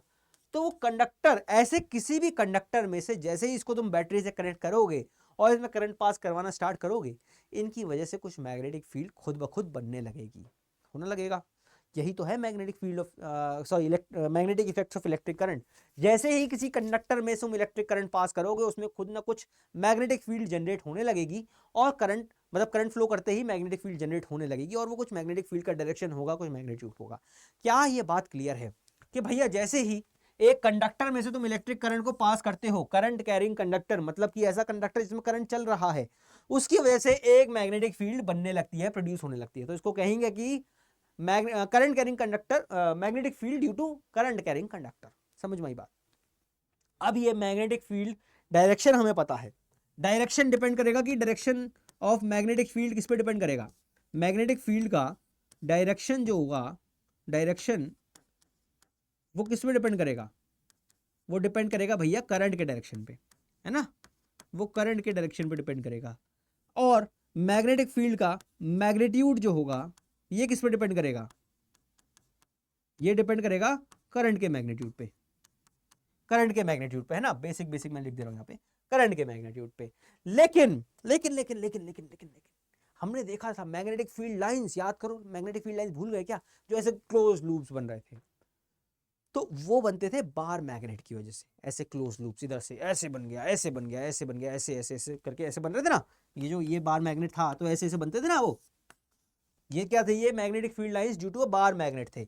लेकिन जब हमारा एक कंडक्टर है उसमें से करंट फ्लो किया जा रहा है, उससे भी मैग्नेटिक फील्ड जनरेट हो रही है, तो क्यों ना अब की बार इसकी देखें, इसको देखें कि इससे कैसी मैग्नेटिक फील्ड लाइंस जनरेट होती हैं। तो वही हमने करा, हमने इसको देखा कि इससे कैसे मैग्नेटिक फील्ड लाइंस जनरेट हो रही हैं। हमने क्या करा, हमने एक कंडक्टर रखा, कंडक्टर, और एक हम पेपर ले आए, उसको मतलब बॉर्डर लगा दी लकड़ी वकड़ी के, जिससे वो थोड़ा सा स्टेबल हो गया, और उसके बीचों बीच में से छेद करके किसी भी तरीके से हमने क्या करा, ये कंडक्टर इसमें से घुसेड़ दिया और ऐसे एक पेपर रख दिया, ऐसे इस तरह से कुछ समझ लो, इस तरीके से ये कंडक्टर था और ये मेरा पेपर था, तो मैंने पेपर इस तरह से रख दिया कि उसके बीच में से कंडक्टर मेरा जा रहा है, राइट, और यहाँ पे इसमें से करंट फ्लो करने लगा, और मैंने अपने ये पेपर पे क्या हुआ, आयरन फाइलिंग्स डाल दी, आयरन फाइलिंग्स डाली और थोड़ा टक टक टक टक ठपठपाया, जिससे क्या हुआ, ये रीअरेंज हो गई आयरन फाइलिंग्स। तो मुझे, मेरा पर्पस क्या था, मैग्नेटिक फील्ड लाइंस को देखना कि भैया कैसे बन रही है, गोल बन रही हैं, चौकोर बन रही हैं, या आलू की तरह बन रही हैं, अदरक की तरह बन रही हैं, क्या बन रही है, वो मेरा देखना ऑब्जेक्टिव था। तो मेरे को ये दिखाई दिया, मतलब कि ये ऐसे गोल गोल गोल गोल गोल गोल कंसेंट्रिक सर्कल्स की फॉर्म में, कंसेंट्रिक सर्कल, अरे सर ये क्या होता है कंसेंट्रिक सर्कल, अरे आप बुड़वक बुड़वक बुड़वक बुड़वक मैथ्स पढ़ ली होती थोड़ा सही से तो आज ये नौबत ना आती, लेकिन कोई बात नहीं, अब आ गई है तो देख ही लो। कंसेंट्रिक सर्कल वो होते हैं जिनका सेंटर सेम होता है, कंसेंट्रिक सर्कल वो होते हैं जिनका सेंटर सेम होता है, उनको हम कंसेंट्रिक सर्कल कहते हैं। तो ये कंसेंट्रिक सर्कल की फॉर्म में इनकी मैग्नेटिक फील्ड आने लगी, समझ गए ना? तो भाई ये हमें समझ में आ गया, बाकी सारी चीजें वैसे ही काम करेंगी, जो प्रॉपर्टीज हमने वहां पढ़ी थी वही प्रॉपर्टीज यहाँ, क्लोज लूप्स होंगे, ठीक है, और क्या था, क्लोज लूप्स होंगे, साथ में जिस भी पॉइंट से तुम टेंजेंट ड्रॉ करोगे वो तुम्हें मैग्नेटिक फील्ड का डायरेक्शन दे देगा वहीं पे, पटाक से, समझ गए, पटाक से। जहां पे सबसे ज्यादा क्राउडेड मैग्नेटिक फील्ड लाइंस होंगी वहीं पे सबसे ज्यादा स्ट्रेंथ भी मैग्नेटिक फील्ड लाइंस की होगी, समझ रहे? तो ये सारी प्रॉपर्टी जो हमने वहां पढ़ी थी सब यहाँ पे वैलिड है, सब यहाँ पे वैलिड है। बस ये समझ में आ गया कि भैया मैग्नेटिक फील्ड लाइंस क्या होती है, कंसेंट्रिक सर्कल की फॉर्म में होती हैं due to a current carrying conductor. क्या बात समझ में आई? जल्दी बता दो फटाफट से, आ गई ना, आ गई ना? अरे कैसे नहीं आई, कैसे नहीं आई, और नहीं आई तो भैया दोबारा देख लो, थोड़ा सा बैक करो और फिर दोबारा देख लो, क्या दिक्कत है। Right hand thumb rule. अरे बाबा बाबा बाबा, देखो मैग्नेटिक फील्ड हमने देख लिया कि भैया करंट कैरिंग कंडक्टर से मैग्नेटिक फील्ड बनती है, और मैग्नेटिक फील्ड का डायरेक्शन भी देख लिया, मतलब मैग्नेटिक फील्ड मतलब किस शेप में बनती है वो भी देख लिया, शेप देख लिया ना, है ना, जलेबी बन रही है, इमरती बन रही है, क्या बन रही है देख लिया। लेकिन उसकी डायरेक्शन कैसे पता लगेगी? देखो वहां पे तो हमें पता था, यानी बार मैग्नेट जब हमारे पास था तो हमें पता था कि मैग्नेटिक फील्ड नॉर्थ से निकलती है, साउथ में घुसती है। अब लेकिन यहाँ पे तो हमारा नॉर्थ साउथ है ही नहीं ना, दिक्कत है ना भाई। यहाँ पे तो नॉर्थ साउथ कैसे पता लगेगा यार? एक ये हमारा वायर है, ये हमारा वायर है जिसमें हमारा करंट ऐसे फ्लो कर रहा है, ये हमारा वायर है जिसमें हमारा करंट ऐसे फ्लो कर रहा है, आई करंट ऊपर की तरफ फ्लो कर रहा है ना। तो यहाँ पे नॉर्थ कैसे पता लगाएं, साउथ कैसे पता लगाएं, कुछ नहीं पता हमें। तो यहाँ पे हम डायरेक्शन कैसे बताएंगे? जब ये चीज़ तो हम यूज़ ही नहीं कर सकते, तो इसको हटा देते हैं। यहाँ पे एक और चीज़ होती है इसका इस्तेमाल हमें करना पड़ता है, वो होता है राइट हैंड थंब रूल। यानी राइट हैंड लो अपना, जिससे तुम भोजन करते हो, वो राइट हैंड लो और अंगूठा दिखाओ, अंगूठा दिखाओ, और अंगूठे में क्या करो, जो कंडक्टर है उसको पकड़ लो। ऊपर की तरफ को करंट जा रहा है तो ऊपर की तरफ को इसको पकड़ लो, जैसे जी भाई साहब ने पकड़ा ना, ऐसे तुम भी पकड़ लो भाई साहब की तरह, पकड़ लिया। करंट जा रहा है ऊपर तो तुम्हारा अंगूठा होना चाहिए ऊपर, समझ रहे हो? जिस डायरेक्शन में करंट होगा उसी डायरेक्शन में तुम्हारा अंगूठा होगा, तो पकड़ लिया भाई। अब अंगूठा तो गया ऊपर, लेकिन तुम्हें अंगूठे को नहीं देखना है, क्योंकि तुम्हें चाहिए मैग्नेटिक फील्ड की डायरेक्शन। तो मैग्नेटिक फील्ड की डायरेक्शन क्या होंगी? ये जो उंगलियां तुम्हें दिख रही है ना, ये जो उंगलियां हैं, ये उंगलियां तुम्हारी कैसे जा रही है? अंदर की तरफ को जा रही है, अंदर की तरफ को, है ना, देखो अंदर की तरफ को आ रही है ना, ऐसे गोल घूम के अंदर की तरफ को आ रही है। तो वो अंदर की तरफ को ही होगी मैग्नेटिक फील्ड। देखो अंदर की तरफ को आ रही है मैग्नेटिक फील्ड, ऐसे ऐसे ऐसे गोल गोल मैग्नेटिक फील्ड घूम रही होगी ऐसे, समझ रहे हो? ये होगी मैग्नेटिक फील्ड की डायरेक्शन। है, मजा आ रहा है क्या डांस देखने में? तो ये होगी मैग्नेटिक फील्ड की डायरेक्शन। तो देखो ये भी तो यही दिखा रहा है कि मैग्नेटिक फील्ड की डायरेक्शन कैसी है, अंदर की तरफ को है, अंदर की तरफ को है मैग्नेटिक फील्ड की डायरेक्शन। क्या ये बात समझ में आ रही है तुम लोगों को? क्या ये बात समझ में आ रही है? हो सकता है यहाँ पे थोड़ा सा कंफ्यूजन हो रहा हो तुम्हें, क्योंकि ये जो प्लेन है ना वो थोड़ा अलग है। ये हम बात कर रहे हैं हॉरिजॉन्टल फ्रेम में, देखो ना ऐसे अंदर की तरफ को आ रही है, जैसे चक्की चलाते ना, ऐसे चक्की चलाते ना ऐसे। जेल वेल गए हो कभी? क्या नहीं गए? कोई बात नहीं, जाना भी मत। तो जो चक्की चलाते हैं वो ऐसे चलाते हैं ना, ऐसे ऐसे गोल गोल चलाते हैं, है। कई बार तुम कहोगे सर ऐसे भी तो चलाते हैं, हाँ चला सकते हैं, लेकिन हमें ऐसी चलानी है। तो ये बेसिकली क्लॉकवाइज और एंटी क्लॉकवाइज वाली बात है, ठीक है, क्लॉकवाइज और एंटी क्लॉकवाइज वाली बात है। तो यार ये जब करंट तुम्हारा ऊपर है, जब करंट तुम्हारा ऊपर है, तुम्हें इस तरह से अपना अंगूठा घुमाना है कि तुमने अपने हाथ में वो वायर पकड़ लिया है, वो वायर या वो कंडक्टर तुमने ऐसे थॉर की तरह, थॉर के हथौड़े की तरह तुमने पकड़ लिया है, और अंगूठा तुम्हारा ऊपर की तरफ को है। तो जिस डायरेक्शन में तुम्हारी उंगलियां होंगी उसी डायरेक्शन में तुम्हारी मैग्नेटिक फील्ड होगी। क्या ये बात समझ में आई है? और ये कंसेंट्रिक सर्कल्स होते हैं, कंसेंट्रिक सर्कल्स, तो यही लिखा है यहाँ पे, the magnetic field forms concentric circles around a conductor. Conductor के अराउंड कंसेंट्रिक सर्कल्स होते हैं। डायरेक्शन डिपेंड करती है कि भैया डायरेक्शन ऑफ करंट क्या है। अब जैसे कि ये तो करंट ऊपर जा रहा था तो तुमने ऐसे पकड़ लिया, राइट हैंड से पकड़ना है, राइट हैंड लिखा है यहाँ साफ साफ, मैक्सवेल कॉर्कस्क्रू रूल भी कहते हैं, लेकिन ये ज्यादा काम का है क्योंकि यहाँ पे राइट लिखा है। कई बार क्या करते हैं बच्चे, लेफ्ट से पकड़ लेते तो वो गलती हो जाएगा ना, हमें राइट चाहिए, राइट हैंड चाहिए। तो राइट से हमने पकड़ लिया। अब अगर मेरा करंट लेफ्ट से नीचे जा रहा है, नीचे नीचे फ्लो कर रहा है, अब ये करंट जो पहले ये इसकी चोंच ऊपर थी, करंट का डायरेक्शन अब ये नीचे हो गया, तो अब मैं क्या करूंगा, अब मैं इसे राइट हैंड से ही पकड़ूंगा, लेकिन अब की बार ऐसे पकड़ूंगा कि मेरी अंगूठा जो है ना वो करंट के डायरेक्शन में होगा, यानी नीचे होगा।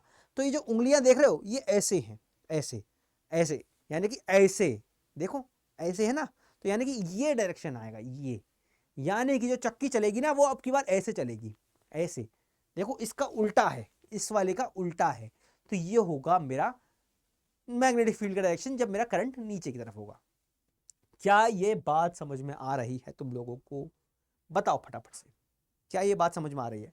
अच्छा क्लॉकवाइज और एंटी क्लॉकवाइज भी यहां पे होता है, एक बार फटाफट से समझ लेते हैं इसको ना। क्लॉकवाइज या counter clockwise, anti clockwise same ही चीज होती है। मैं लिख देता हूं, काउंटर क्लॉकवाइज लिख देता हूं। तो देखो अगर इस वाले की बात करते हैं, इस वाले की बात करते हैं, तो ये वाला है मेरा कंडीशन, अंगूठा आ रहा है ऐसे, यानी कि मैग्नेटिक फील्ड ऐसे आ रही है। अब ये जो हॉरिजॉन्टल फ्रेम है इसी को जरा उठा के वर्टिकल कर दो, है ना, ऐसा, ये वर्टिकल हो गया ना, यही चीज तो है, लेकिन अब की बार ये वर्टिकल हो गई। तो क्या घड़ी ऐसे चलती है? अब घड़ी को देखो, मेरा क्या जा रहा है, मेरा फ्रेम ऐसा जा रहा है, यही तो डायरेक्शन आ रहा है, यही तो आ रहा था ना, तो यही तो आ रहा है। तो क्या ये क्लॉकवाइज है या एंटी क्लॉकवाइज है? अगर घड़ी को ध्यान से देखो, जो वॉच होती है, तो भाई घड़ी होती है, घर की घड़ी होती है, वो क्या होता है, वो 12, 6, 3 और 9, वो चलती है बेटा इस तरीके से। लेकिन तुम तो जा रहे हो इसका उल्टा। तो इस वाले कंडीशन में तुमने कौन सा डायरेक्शन फॉलो करा, तुमने फॉलो करा काउंटर क्लॉकवाइज, यानी anti clockwise direction. Counter clockwise कह लो, एंटी क्लॉकवाइज कह लो, जो भी कह लो। तो बेटा ये तो बात हो गई तुम्हारी मैक्सवेल कॉक स्क्रू रूल या फिर राइट हैंड थंब रूल की, जिससे तुम किसी भी कंडक्टर में अगर करंट फ्लो करता है तो उसकी वजह से जो मैग्नेटिक फील्ड आ रही है उसका डायरेक्शन निकाल सकते हो। क्या बात समझ में क्लियर आई है तुम्हारे? एकदम मजेदार बात आ गई है ना। अब बात करते हैं जो हमारा करंट कैरिंग कंडक्टर था, अभी जो स्ट्रेट स्ट्रेट वायर था, उसको मैंने मोड़ मोड़ के इतना मोड़ लिया, गिरने लगा, मोड़ मोड़ के मैंने उसको गोल बना लिया, यानी कि ऐसे सर्कल टाइप में ऐसा लूप जैसा कुछ बना लिया, कुछ ऐसा लूप बना लिया, ये ऐसा गोला जैसा बना लिया, है ना। अब यहाँ पे तो हमारा टॉपिक चेंज हो जाता है और अब की बार जो मैग्नेटिक फील्ड बनती है वो देखते हैं वो कैसी बनती है। भैया magnetic field due to current through a circular loop. अब ये लूप क्या है? लूप कुछ नहीं है, जो वायर सीधा सीधा हुआ करता था उसको मैंने गोल कर लिया, ऐसे मोड़ मोड़ के गोल बना लिया, अब वो बन जाता है एक सर्कुलर लूप। तो उसमें से जो करंट फ्लो करने की वजह से मैग्नेटिक फील्ड बनती है वो कैसी बनती है, उसकी डायरेक्शन कैसी होती है, उसकी स्ट्रेंथ कैसी होती है, ये सारी चीजें हम देखने वाले हैं। तो देखो कोई बात नहीं है, कोई बात नहीं है। अब जरा ध्यान से तुम समझो कि ये जो वायर था, ये वायर ही था, यही तो था वायर, है ना। हमने तो इसको एक पॉइंट से पकड़ लिया, एक पॉइंट से पकड़ लिया। अब उस पॉइंट से जहाँ से हमने पकड़ा था वहां से हमें मैग्नेटिक फील्ड भी मिल गई, वहां से हमें मैग्नेटिक फील्ड मिल गई, मान लो ये मिल गई, ये इस पॉइंट की बात कर रहा हूँ मैं, इस पॉइंट इस पर्टिकुलर पी पॉइंट की बात कर रहा हूँ मैं, ठीक है। यहाँ से हमें मैग्नेटिक फील्ड मिल गई, राइट, इस पी पॉइंट के अक्रॉस। लेकिन ऐसे ही तो मल्टीपल पॉइंट्स होंगे, कितने सारे, यानी हजारों लाखों पॉइंट्स होंगे, हर पॉइंट से ऐसी कोई हमें मैग्नेटिक फील्ड मिल रही होगी, यानी ऊपर से लेके नीचे तक हमें हर पॉइंट पे मैग्नेटिक फील्ड मिल रही होगी। हर पॉइंट पे हम अंगूठा लगा के ऊपर नीचे ऐसे दाएं दाएं गोल गोल कर सकते हैं, इजंट इट, कर सकते हैं ना। तो वही चीज होती है, यानी एक जो वायर या कंडक्टर है उस पर ऐसे हजारों पॉइंट्स होते हैं, एक छोटी छोटी छोटी छोटी छोटी छोटी दूरी पे पॉइंट्स होते हैं जहां से हमें ये फील्ड्स मिलती रहती है। तो पूरे वायर से हमें अलग, मतलब हर जगह से वो फील्ड्स ऐसे गोल गोल कंसेंट्रिक सर्कल्स की फॉर्म में मिलती रहती है। वही चीज तुम्हारी समझने की है यहाँ पे। अब उसी चीज को यहाँ पे समझाने की कोशिश करी है। जैसे ही मैंने इस लूप इसको इस गोले में कन्वर्ट किया, इस लूप में कन्वर्ट किया एक वायर को, तब क्या हुआ, अब मैंने ये 2 पॉइंट ले लिए, अब मैंने ये 2 पॉइंट ले लिए, ये पॉइंट ले लिया पी पॉइंट और ये पॉइंट ले लिया Q point, right, P point और क्यू पॉइंट। अब ये पी पॉइंट है तो बिल्कुल वैसा ही ना जैसा हमारा वायर था, वायर में भी तो अंगूठा लगा के ऐसे गोल गोल घुमा रहे थे। तो यहाँ पे भी अगर हमने करंट का फ्लो देखा तो करंट का फ्लो कुछ ऊपर की तरफ को है, तो करंट ऐसे ऊपर की तरफ जा रहा होगा, अंगूठा लगाया ऐसे घुमाया, अंगूठा लगाया घुमाया, तो देखो क्या आ रहा, ये आ रहा कि भैया ये ऐसे ऐसे करंट फ्लो कर रहा होगा, ऐसे ऐसे करंट फ्लो कर रहा होगा। तो वही हमने ड्रॉ कर दिया यहाँ पे कंसेंट्रिक सर्कल्स की फॉर्म में करंट मैग्नेटिक फील्ड की direction, right, magnetic field lines हमने ड्रॉ कर दी। ऐसे ही अगर क्यू पॉइंट की बात करूँ, क्यू पॉइंट में करंट देखो यहाँ से जा रहा है, यहाँ से आ रहा है, यहाँ से आ रहा है, यहाँ से जा रहा है, यानी कि यहाँ से लौटता हुआ करंट है, लौटता हुआ करंट है, तो ऐसे नीचे रखूंगा मैं, अंगूठा नीचे रखूंगा ना, लौटता हुआ करंट है। और मैग्नेटिक फील्ड क्या होगा, अंदर की तरफ को, इनसाइड दिस बोर्ड होगी, inside this board magnetic field. तो मतलब कि मैग्नेटिक फील्ड की डायरेक्शन कुछ ऐसे होगी। और अगेन कंसेंट्रिक सर्कल्स होंगे, वो भी मैंने ड्रॉ कर लिए। ये चीज तुम्हें समझ में आनी चाहिए कि भैया मैग्नेटिक फील्ड लाइंस की मैंने यहाँ पे कैसे ड्रॉ करी। ये तो सिर्फ मैंने 2 पॉइंट्स पे करी है, ऐसे अनेकों पॉइंट्स पे होंगी, लेकिन समझाने के लिए 2 पॉइंट्स होना जरूरी है, तो 2 ही पॉइंट्स पे करी है। अब तुम जरा ध्यान से देखो, सोचो समझो कि ये दोनों पॉइंट्स एक दूसरे के बिल्कुल आमने सामने थे, आमने सामने, एक इधर था एक इधर था, इधर से ऐसे गोल गोल गोल गोल बन रहा है, इधर से ऐसे गोल गोल गोल गोल बन रहा है, ठीक है। अब जरा ध्यान से देखो, मतलब ऐसे ऐसे बन रहा है, ऐसे ऐसे गोल गोल, इधर से ऐसे ऐसे बन रही है मैग्नेटिक फील्ड, इधर से ऐसे ऐसे बन रही है, तो ऐसे ऐसे ऐसे ऐसे चला जा रहा है, चला जा रहा है, चला जा रहा है, राइट। तो यही तो हो रहा है, ये चला जा रहा है, इधर से चला जा रहा है। जितना ज्यादा पास तुम अपने वायर के होगी, जितना ज्यादा पास तुम अपने वायर के होगे, उतना ज्यादा छोटा सर्कल होगा, इजंट इट, छोटा सर्कल होगा, स्ट्रेंथ ज्यादा होगी, क्योंकि पास पास में मैग्नेटिक फील्ड लाइन होगी।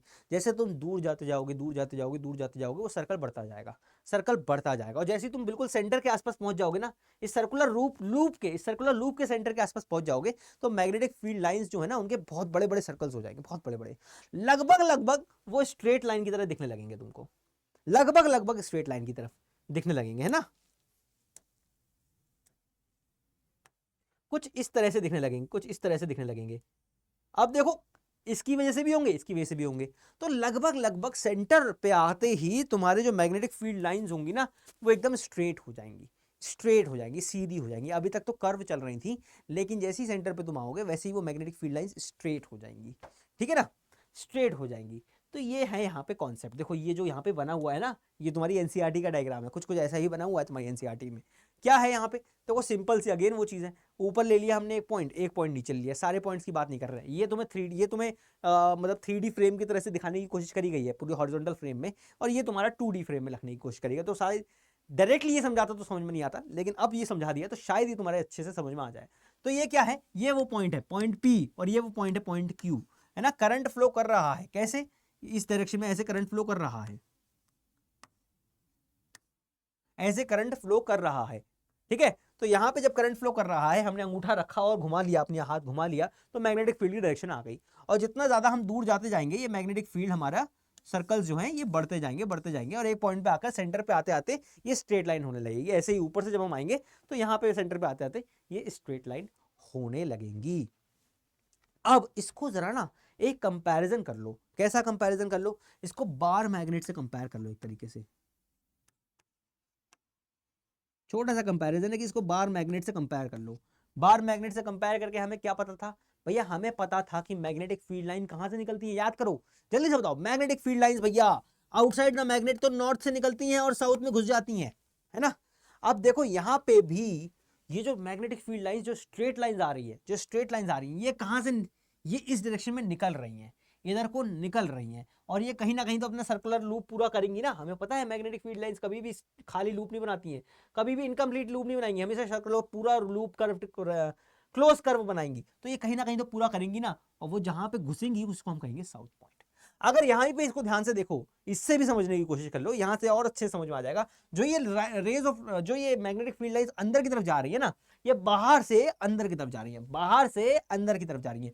तो यानी कि जिधर को जा रही है, जिधर से निकल, मतलब इस मैग्नेटिक इस लूप से निकलने की कोशिश कर रही है, वो पॉइंट क्या होगा, वो होगा मैग्नेटिक नॉर्थ। वो होगा ये पीछे वाला, जो पीछे वाले साइड जो होगा ना, उसको हम कहेंगे मैग्नेटिक नॉर्थ। और जहां से ये क्योंकि स्ट्रेट लग रही है, स्ट्रेट, लेकिन हमेशा क्लोज लूप ही होगा, ये क्लोज लूप ही होगा। तो ये कहीं ना कहीं घूमते घामते बहुत दूर से फिर से ऐसे आने की कोशिश करेंगी, और जहां से ये दोबारा घुसने की कोशिश करेंगे वहां से कहेंगे मैग्नेटिक साउथ। तो अगर तुमसे करंट कैरिंग सर्कुलर लूप की मैग्नेटिक फील्ड के पोल्स पूछे जाएंगे, तो तुम क्या बताओगे कि जहां से मैग्नेटिक फील्ड लाइंस निकलती हैं उसे कहते हैं मैग्नेटिक नॉर्थ, और जहां पे मैग्नेटिक फील्ड लाइंस घुसती हैं उसे कहते हैं मैग्नेटिक साउथ। क्या ये बात क्लियर है? यही कहानी थी भैया, सर्कुलर लूप में जब करंट फ्लो करता है तो उसकी वजह से मैग्नेटिक फील्ड लाइंस जो बनती हैं वो कुछ इस तरह की बनती हैं, उनके पोल्स हमने देख लिए कि किस तरह के होते हैं। चीजें समझ में आनी चाहिए। अब अभी तो देखो क्या करा हमने, एक वायर ले लिया था, राइट, हमने एक वायर ले लिया था, और एक वायर से हमने ऐसे एक लूप बना दिया था, है ना। इसकी लेट से मैग्नेटिक फील्ड बी आ गई होगी, बी इसकी मैग्नेटिक फील्ड का मैग्नीट्यूड आ गया होगा। अब अगर ऐसे ही मैं एक की जगह 2, 3, 4, 5, 7, 8, 10, 15, 20 n नंबर ऑफ मैग्नेट ऐसे कॉइल्स बनाते जाऊं, एक के ऊपर एक ऐसे ऐसे ऐसे ऐसे ऐसे ऐसे ऐसे ऐसे लपेटते जाऊं, है ना, लपेटते जाऊं, तो क्या होगा, नंबर ऑफ कॉइल्स हो गए मेरे n। तो देखो हमें इतना पता है जितना ज्यादा करंट होता है उतनी ज्यादा इंटेंसिटी ऑफ मैग्नेटिक फील्ड होती है। लेकिन मैग्नेटिक फील्ड सिर्फ करंट पे ही नहीं डिपेंड करती है, एक चीज पे और डिपेंड करती है, किस पे, नंबर ऑफ टर्न्स पे, नंबर ऑफ टर्न्स या नंबर ऑफ कॉइल्स पे।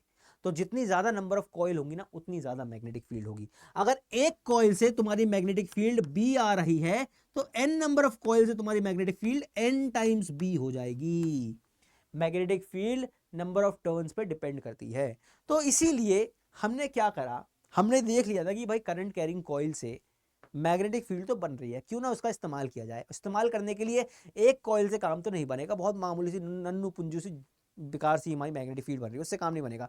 क्यों ना इस मैग्नेटिक फील्ड की इंटेंसिटी बढ़ाई जाए। तो कैसे बढ़ाई जाएगी, अरे करंट बढ़ा देते हैं। लेकिन करंट को बढ़ाने की भी एक लिमिटेशन है ना, हर जगह हम भयंकर अमाउंट ऑफ करंट नहीं फ्लो करवा सकते। तो इसके लिए हम क्या करते हैं, चलो करंट नहीं बढ़ा सकते, करंट तो एक लिमिटेड वैल्यू ही बढ़ा सकते हैं, नंबर ऑफ कॉइल्स बढ़ा देते हैं। तो ये बनाया, इस तरह का कुछ स्ट्रक्चर हमने बनाना स्टार्ट किया, जैसे घप घप घप घप घप घप घप घप लॉन्ग लंबा सा ऐसा एक कॉइल बना लिया। ऐसे कुछ स्प्रिंग्स वगैरह देखे हैं तुमने क्या? ऐसी स्प्रिंग स्ट्रक्चर ही तो होता ही है, एक के ऊपर एक के ऊपर एक के ऊपर एक, ऐसे जलेबी ऐसे लंबी लंबी सी, तो वो स्प्रिंग जैसा कुछ स्ट्रक्चर बना लिया। और इस स्प्रिंग जैसे स्ट्रक्चर को हम क्या कहते हैं, क्या कहते हैं? बेसिकली कॉइलिंग कर ली। और अगर इस कॉइलिंग को मैं एक बैटरी से कनेक्ट कर दूं, बैटरी मतलब कि एक करंट सोर्स से कनेक्ट कर दूं, एक करंट सोर्स से करंट कनेक्ट कर दूं जहां पे इसमें करंट फ्लो होना स्टार्ट हो जाए, तो इसी चीज को मैं कहता हूं क्या बेटा? सोलेनॉइड। क्या कहता हूं बच्चा? सोलेनॉइड। सोलेनॉइड कहता हूं। समझ में आई? जब तक इसमें बैटरी नहीं लगी थी, जब तक इसमें करंट फ्लो नहीं हो रहा, तब तक ये कुछ नहीं, एक वायर का टुकड़ा था जो कि गोल गोल घुल घुमा रखा था, बस दैट्स इट। लेकिन जैसे ही इसमें करंट फ्लो करा, जैसे ही इसमें करंट का फ्लो करना स्टार्ट हुआ, वैसे ही ये बन गया सोलोनॉइड। सोलोनॉइड क्या होता है? सोलोनॉइड एक एप्लीकेशन, एक तरीके से देखो, अभी हमें ये तो पता लग गया, देखो हर चीज का इस्तेमाल किया जाता है ना, हर चीज का एप्लीकेशन होता है। कॉन्सेप्ट तुमने कितना भी पढ़ लिया, लेकिन एप्लीकेशन नहीं पढ़ी तो सब बेकार है। अब तुमने पढ़ लिया कि भैया करंट की फ्लो की वजह से मैग्नेटिक इफेक्ट्स आते हैं, तो अब उस मैग्नेटिक इफेक्ट को इस्तेमाल भी करो। इस्तेमाल करने के लिए हमें चाहिए एक ऐसा स्ट्रक्चर जिसमें हम करंट फ्लो करें और उसकी भयंकर मैग्नेटिक फील्ड आ जाए, तो वो होता है एक सोलोनॉइड, है ना। इलेक्ट्रोमैग्नेट जो बनते हैं अलग अलग जगह पे, ट्रांसफॉर्मर्स में जो तुम्हारे इस्तेमाल होता है, इलेक्ट्रोमैग्नेट्स इस्तेमाल होते हैं, राइट। तुम्हारे इलेक्ट्रोमैग जो जो क्या बोलूं, बड़े बड़ी जगहों पे जैसे स्क्रैप यार्ड्स होते हैं, स्क्रैप यार्ड्स जहाँ पे पुरानी गाड़ियाँ जाती हैं, उनको कचुम्बड़ बनाया जाता है, या फिर जहाँ पे तुम्हारा मैग्नेटिक मटेरियल्स को अलग करना, यानी कि जो बाकी मटेरियल से अलग सेपरेशन करना होता है ना, सेपरेशन यूनिट्स होते हैं, वहाँ पे मैग्नेटिक ये इलेक्ट्रोमैग्नेट्स का इस्तेमाल बहुत किया जाता है। क्यों? क्योंकि इनका बहुत ज़्यादा फायदा होता है, वो अभी देखेंगे क्यों, कैसे, ठीक है। पहले देख लो कैसे होता है, इसको बनाया कैसे आता है। इसको बोलते हैं सोलेनॉइड, एक ऐसा स्ट्रक्चर जिसमें कॉइल्स होते हैं बहुत सारे और करंट पास कर दिया जाता है, इसको बोलते हैं हम सोलेनॉइड। अब इस सोलेनॉइड की वजह से होता क्या है?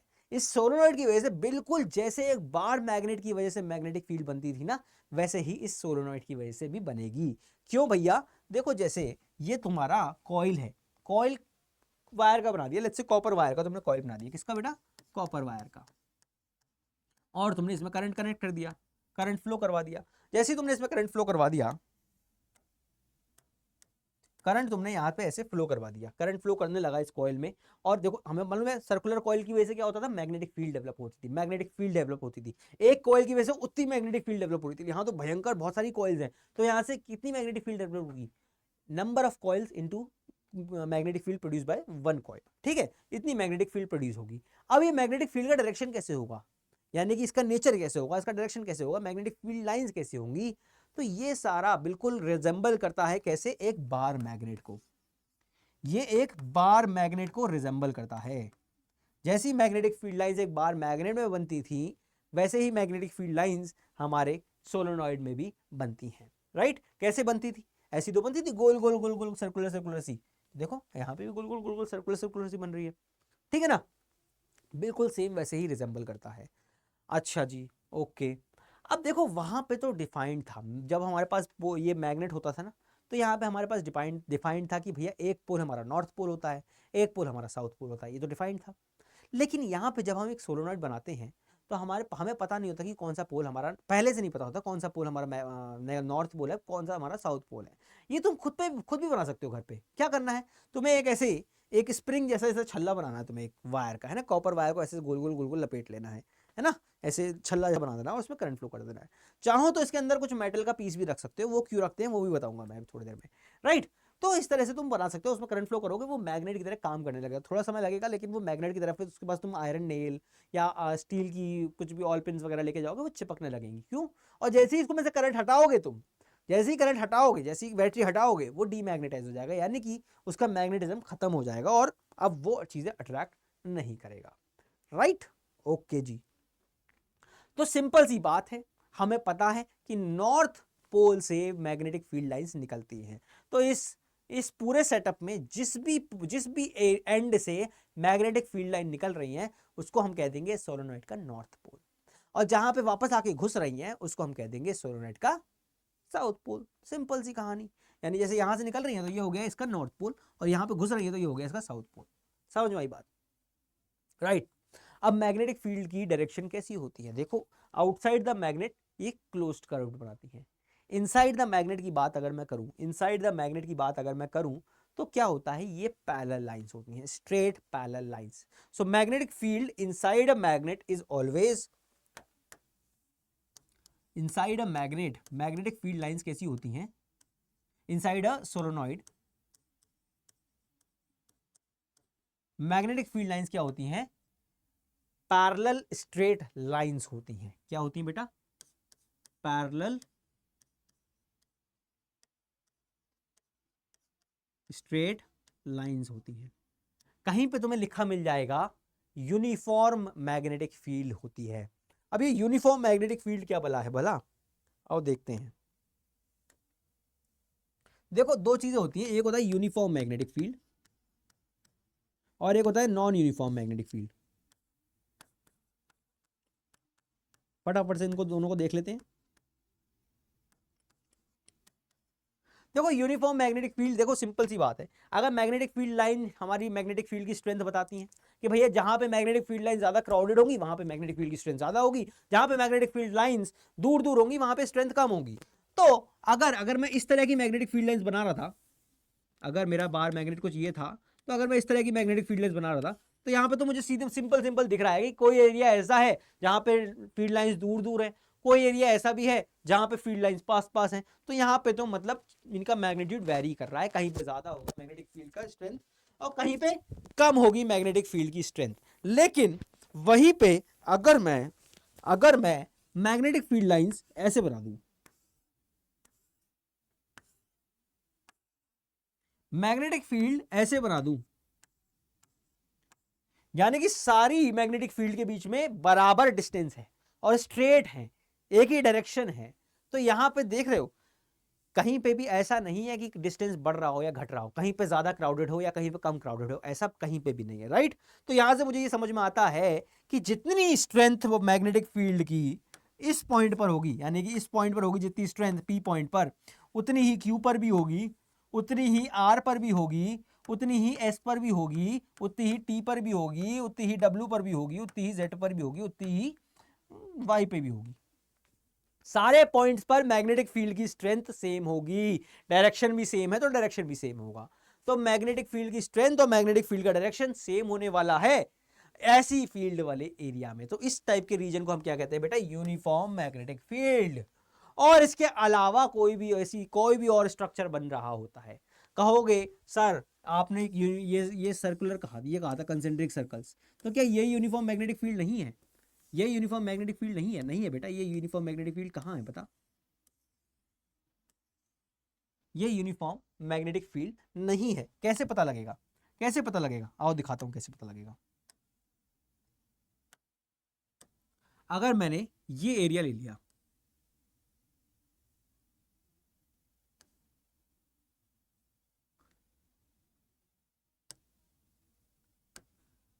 एक मैंने ये एरिया ले लिया, ठीक है, इतने एरिया में कितनी मैग्नेटिक फील्ड आ रही है, लगभग एक आ रही है और दूसरी से टच हो रहा है ना। और अगर मैंने एक एरिया और ले लिया और सेम मतलब जितना बड़ा पहले वाला था उतना ही बड़ा दूसरा वाला भी है।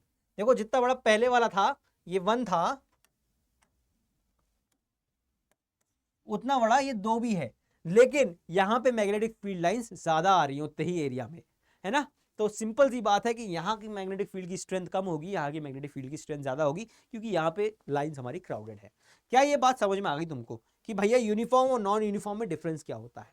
समझ में आ गई तुमको, राइट। सोलोनॉइड क्या होता है? सोलोनॉइड एक कॉइल, तुमने एक कॉइल बना लिया, एक के ऊपर एक के ऊपर एक, वायर्स को ऐसे लपेटते गए लपेटते गए लपेटते गए और उसको तुमने करंट से कनेक्ट कर दिया, तो तुम्हारा एक करंट कैरिंग सर्कुलर कॉइल बन जाता है ना। और ये एक सोलोनॉइड की तरह काम करने लगता है, जो कि एक बार मैग्नेट की तरह काम करता है। और ये कहते हैं इसको हम इलेक्ट्रोमैग्नेट। क्या कहते हैं बेटा?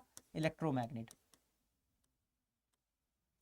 इलेक्ट्रोमैग्नेट के फायदे क्या होते हैं यार, पढ़ रखा है बचपन में। भैया जब चाहते हैं तब इसकी मैग्नेटिक फील्ड चालू हो जाती है और जब चाहते हैं तब बंद हो जाती है, यानी रोबोट है, हमारे हिसाब से चलता है। समझ में आई? हम चाह रहे हो कि भैया तू ए छू मंतर मैग्नेट बन जा, तो छू मंतर करंट बटन ऑन कर दो मैग्नेट बन जाएगा। हम चाहते हैं ए छू मंतर मैग्नेट खत्म हो जा, तो बटन बंद कर दो मैग्नेट खत्म हो जाएगा।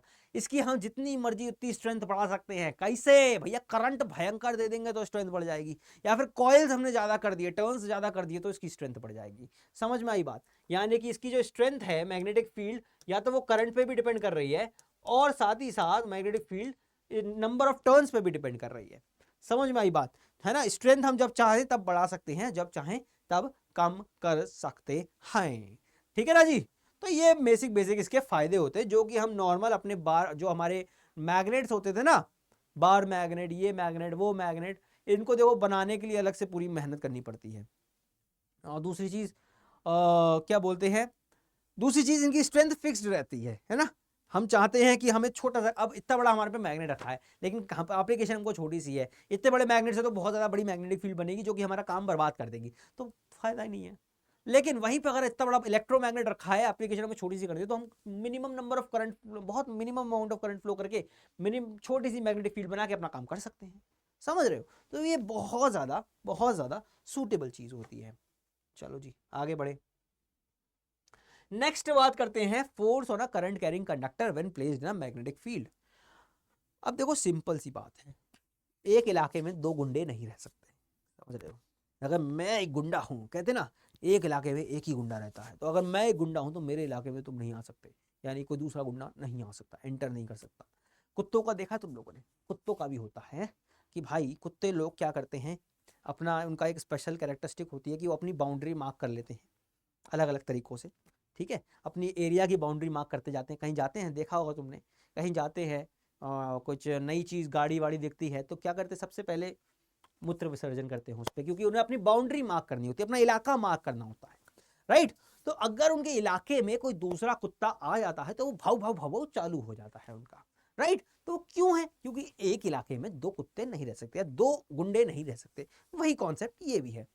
तो बेसिकली क्या हो रहा है, पहले से तुम्हारे पास कोई मैग्नेटिक फील्ड मौजूद है। कैसे? यार तुमने स्ट्रॉन्ग बार मैग्नेट या स्ट्रॉन्ग ये यू शेप मैग्नेट तुमने ला के रखा हुआ है, तो ये यू शेप तो ये परमानेंट मैग्नेट है ना, और परमानेंट मैग्नेट की तो मैग्नेटिक फील्ड होगी, तो पहले से तुम्हारे पास मैग्नेटिक फील्ड मौजूद है।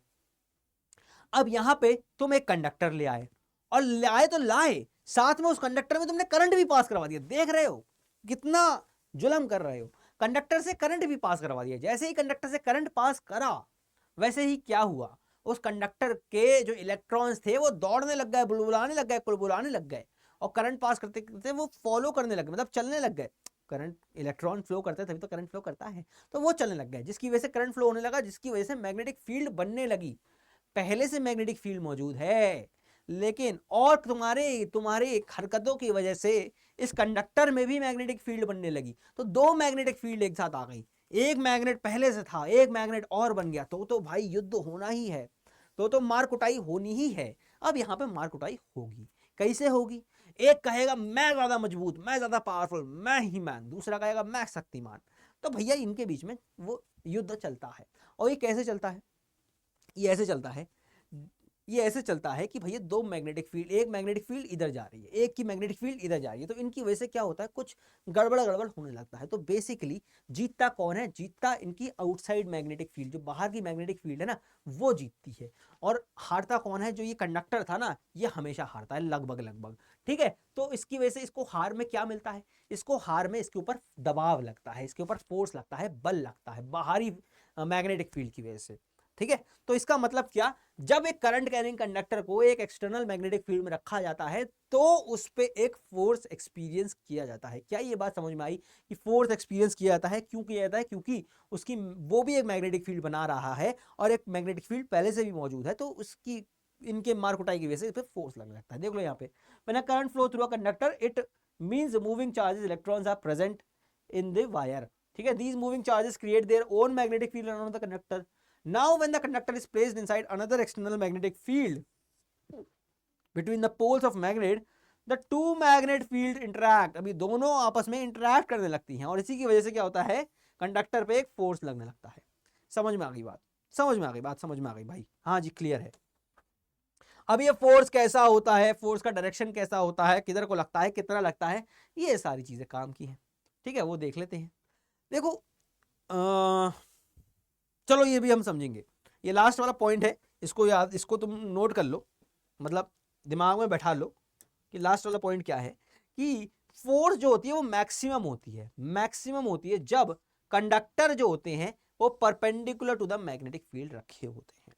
कंडक्टर का डायरेक्शन मैग्नेटिक फील्ड के डायरेक्शन के परपेंडिकुलर होता है, तो ये फोर्स जो होती है ये मैक्सिमम लगती है, हद से ज्यादा, यानी सबसे ज्यादा लगती है। यानी कि अगर फोर्स लगाने की क्षमता जो है एक्सटर्नल मैग्नेटिक फील्ड की 0 से लेकर 100 के बीच में है, तो जब कंडक्टर मैग्नेटिक फील्ड के परपेंडिकुलर रखा होगा तभी लगेगी 100, उसके अलावा किसी और सिचुएशन में रखा होगा तो वो 0 से 100 के बीच में कुछ लगेगी, लेकिन 100 तो नहीं लगेगी। समझ में आई बात, समझ में आई बात। चलो जी आगे बढ़ते हैं। तरीका ये अरे वो कार्टून देखे तुमने क्या, वो सिम्पसन वाले कार्टून आते हैं जो वो प्रेडिक्शन एडिक्शन करते रहते हैं, वो सिम्पसन वाले कार्टून है, उन्हीं का हाथ हम काट के ले आए हैं यहाँ पे, उन्हीं के हाथ से हम तुम्हें बताने वाले हैं कि भैया फ्लेमिंग का लेफ्ट हैंड का रूल क्या होता है, यानी कानून क्या होता है, और ये फ्लेमिंग का लेफ्ट हैंड वाला यानी बाएं हाथ वाला कानून, बाई बोलते हैं ना, बाया बोलते हैं कि लेफ्ट को है जी, चलो जी, उल्टे हाथ का कानून जो है वो क्या होता है और किस लिए होता है। ये कुछ नहीं होता है, ये बेसिकली क्या होता है, direction of the force, direction of the force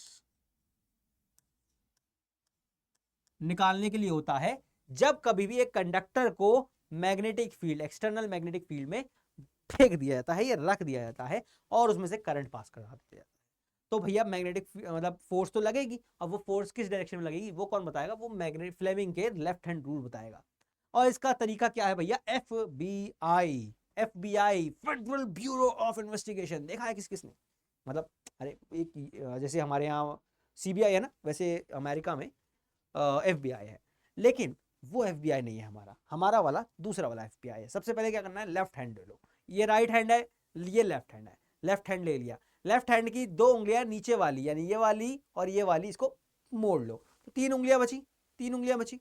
अब इन 3 उंगलियों को इस तरह से अरेंज कर लो कि ये तीनों उंगलियां एक दूसरे के परपेंडिकुलर, देखो बन गई, देखो ऐसे कर लो, ऐसे ये अंगूठा ये इसके परपेंडिकुलर, राइट, ये हो गया परपेंडिकुलर, ये जो तुम्हारी इंडेक्स फिंगर है ये मिड फिंगर के परपेंडिकुलर, ये दोनों परपेंडिकुलर है ना, और ये अंगूठा इसके परपेंडिकुलर।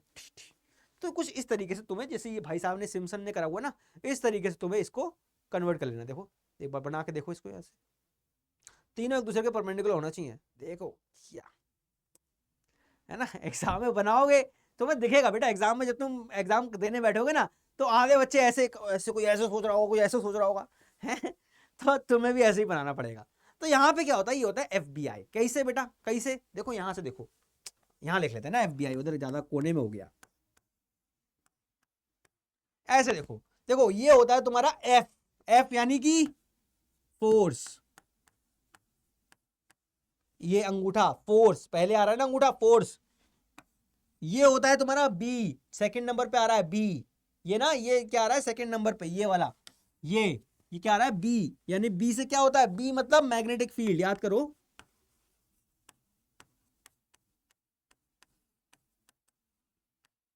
ठीक है। और ये तीसरे नंबर वाला, ये जो अंदर की तरफ को आ रहा है, ये जो तुम्हारी तरफ को दिख रहा है ना, तुम्हारी तरफ को ये जो है, ये उंगली जो दिख रही है अंदर को, मिड फिंगर है ना, ये वाला, ये क्या है, आई यानी करंट। तो ये तीनों चीजों के डायरेक्शन दिखा रही है, यानी direction of force, direction of magnetic field और डायरेक्शन ऑफ करंट। अब इन तीन में से अगर 2 चीजें तुम्हें पता है, तीसरी चीज अननोन है, यानी डायरेक्शन ऑफ तीसरी चीज अननोन है, तो वो तुम यहां से निकाल सकते हो। 2 चीजों के लिए डायरेक्शन बना लो और तीसरी चीज जो अननोन है उसका डायरेक्शन निकाल लो। कैसे, FBI लेफ्ट हैंड लेना है, याद रखना है लेफ्ट हैंड लेना है, लेफ्ट हैंड लेना है और तुम्हें बना लेना है ऐसा, है ना। अपना किस किसने कथक सीखा है, कथक भरतनाट्यम क्लासिकल डांसेस सीखे हैं, तो वो मुद्राएं उद्राएं बनाते हैं ना, तो तुम भी ऐसे समझ लो एक मुद्रा है तुम्हारी, ऐसे ऐसे, ठीक है, मुद्रा बना लेना है और तुम्हें चालू हो जाना है अपने काम में। देखो पहले तुम्हारे सिलेबस में राइट हैंड रूल भी होता था, फ्लेमिंग्स राइट हैंड रूल भी होता था, ठीक है, जो तुम्हारा इलेक्ट्रोमैग्नेटिक इंडक्शन से रिलेटेड था, लेकिन अब खैर इलेक्ट्रोमैग्नेटिक इंडक्शन तुम्हारे सिलेबस से हटा दिया गया है, बढ़िया टॉपिक था वो भी, कोई बात नहीं, जनरेटर पढ़ते थे उसमें हम, ओके। तो यार ये सिंपल सा रूल है, क्या ये तुम्हें समझ में आया यार? बहुत आसान है, बच्चों वाली चीज है यार। क्या है, देखो एक कंडक्टर पे जब उसमें करंट फ्लो करता है और उसको मैग्नेटिक फील्ड में रखा जाता है तो उस पर फोर्स लगती है, उस पर एक दबाव यानी बल लगता है। और वो बल की डायरेक्शन कैसे पता लगेगी? अरे मैग्नेटिक फील्ड की डायरेक्शन तुम्हें पता है, अरे करंट किधर फ्लो कर रहा है वो तुम्हें पता है कंडक्टर में, तो भैया फोर्स की डायरेक्शन तुम्हें निकालनी है। अब तो निकाल लोगे, नहीं निकाल पाओगे? आओ जरा एक करके देखते हैं क्वेश्चन कि हम निकाल पाएंगे कि नहीं निकाल पाएंगे। एनसीईआरटी का क्वेश्चन है, जल्दी से करो फटाफट से सॉल्व। मैं भी कोशिश करता हूं इसको सॉल्व करने की। क्या बोलते हो? An electron enters a magnetic field at right angle to it. अच्छा जी, अच्छा डायरेक्शन भी दिया हुआ है वो देखो, ठीक है। The direction of force acting on the electron, एक इलेक्ट्रॉन है जो कि एक मैग्नेटिक फील्ड में घुस गया है, ठीक है। मैग्नेटिक फील्ड की डायरेक्शन दी है ऐसे ऐसे ऐसे ऐसे। ये क्या दिया है बेटा? ये मैग्नेटिक फील्ड की डायरेक्शन, जिसको हम बी से रिप्रेजेंट कर सकते हैं, है ना। बी वेक्टर से रिप्रेजेंट करते हैं वैसे तो मैग्नेटिक फील्ड, तो बी से हमने रिप्रेजेंट कर दिया। अब क्या कह रहा है? एक इलेक्ट्रॉन इसमें घुस गया है, इलेक्ट्रॉन ऐसे घुस गया है। अब तुम्हें इस इलेक्ट्रॉन पर डायरेक्शन ऑफ फोर्स निकालने। देखो मैग्नेटिक फील्ड है, इलेक्ट्रॉन घुस गया है, तो इलेक्ट्रॉन को फ्लो कर, इलेक्ट्रॉन घुसना मतलब इलेक्ट्रॉन फ्लो कर रहा है, इलेक्ट्रॉन चल रहा है। और इलेक्ट्रॉन के चलने की वजह से क्या होता है? करंट फ्लो होता है। तो यहाँ पे करंट फ्लो होगा, और करंट फ्लो हो रहा है तो मतलब मैग्नेटिक फील्ड जनरेट होगी। होगी नहीं होगी? अरे बिल्कुल होगी। अरे करंट के फ्लो होने से तो मैग्नेटिक फील्ड जनरेट होती है बुड़वक, तो करंट मैग्नेटिक फील्ड जनरेट होगी, राइट। तो मतलब कि इस इलेक्ट्रॉन पर फोर्स लग रहा होगा, ये तो समझ में आ गया। अरे बाप रे, ये क्या हो गया? ये तो नुकसान हो गया भाई, ये तो नुकसान हो गया। कोई बात नहीं, देख रहे हो नुकसान हो रहा है आजकल बहुत ज्यादा। तो भैया मैग्नेटिक फील्ड जनरेट होगी, मैग्नेटिक रुक जाओ शांत। हाँ, तो अब हमें देखना है कि इस इलेक्ट्रॉन पर डायरेक्शन ऑफ फोर्स क्या लगेगा। कैसे? एफ बी आई टिश, मंत्र फूक दिया एफ बी आई और टिश कर दिया। अब यहां पे देखो, एफ यानी डायरेक्शन ऑफ फोर्स जो कि हमें निकालनी है, बी यानी मैग्नेटिक फील्ड, देखो वो तो यही है, बी तो इधर ही है ना, मैग्नेटिक फील्ड तो इधर ही है, तो हमारी इंडेक्स फिंगर इधर ही रहेगी। आई करंट, करंट का डायरेक्शन किधर है भैया? इलेक्ट्रॉन नीचे जा रहा है, और करंट तो इलेक्ट्रॉन के डायरेक्शन के अपोजिट होता है, फ्लो अपोजिट होता है, तो ये होगा तुम्हारा करंट का डायरेक्शन। करंट तो तुम्हारा ऊपर जा रहा होगा, तो बी इधर है, आई हो गया ऊपर, आई ये जो मिड फिंगर थी ना ये हो गई ऊपर की तरफ को, तो अंगूठा चला गया बोर्ड के अंदर, यानी फोर्स जो है वो क्या है? इनसाइड द बोर्ड लग रही है ना, टुवर्ड्स, मतलब क्या बोलेंगे, इनसाइड द बोर्ड, है ना। तो फोर्स की डायरेक्शन क्या होगी भैया? फोर्स ऑन इलेक्ट्रॉन किधर लग रही होगी? कह सकते हैं पेपर के अंदर, inside the paper, inside the plane of paper,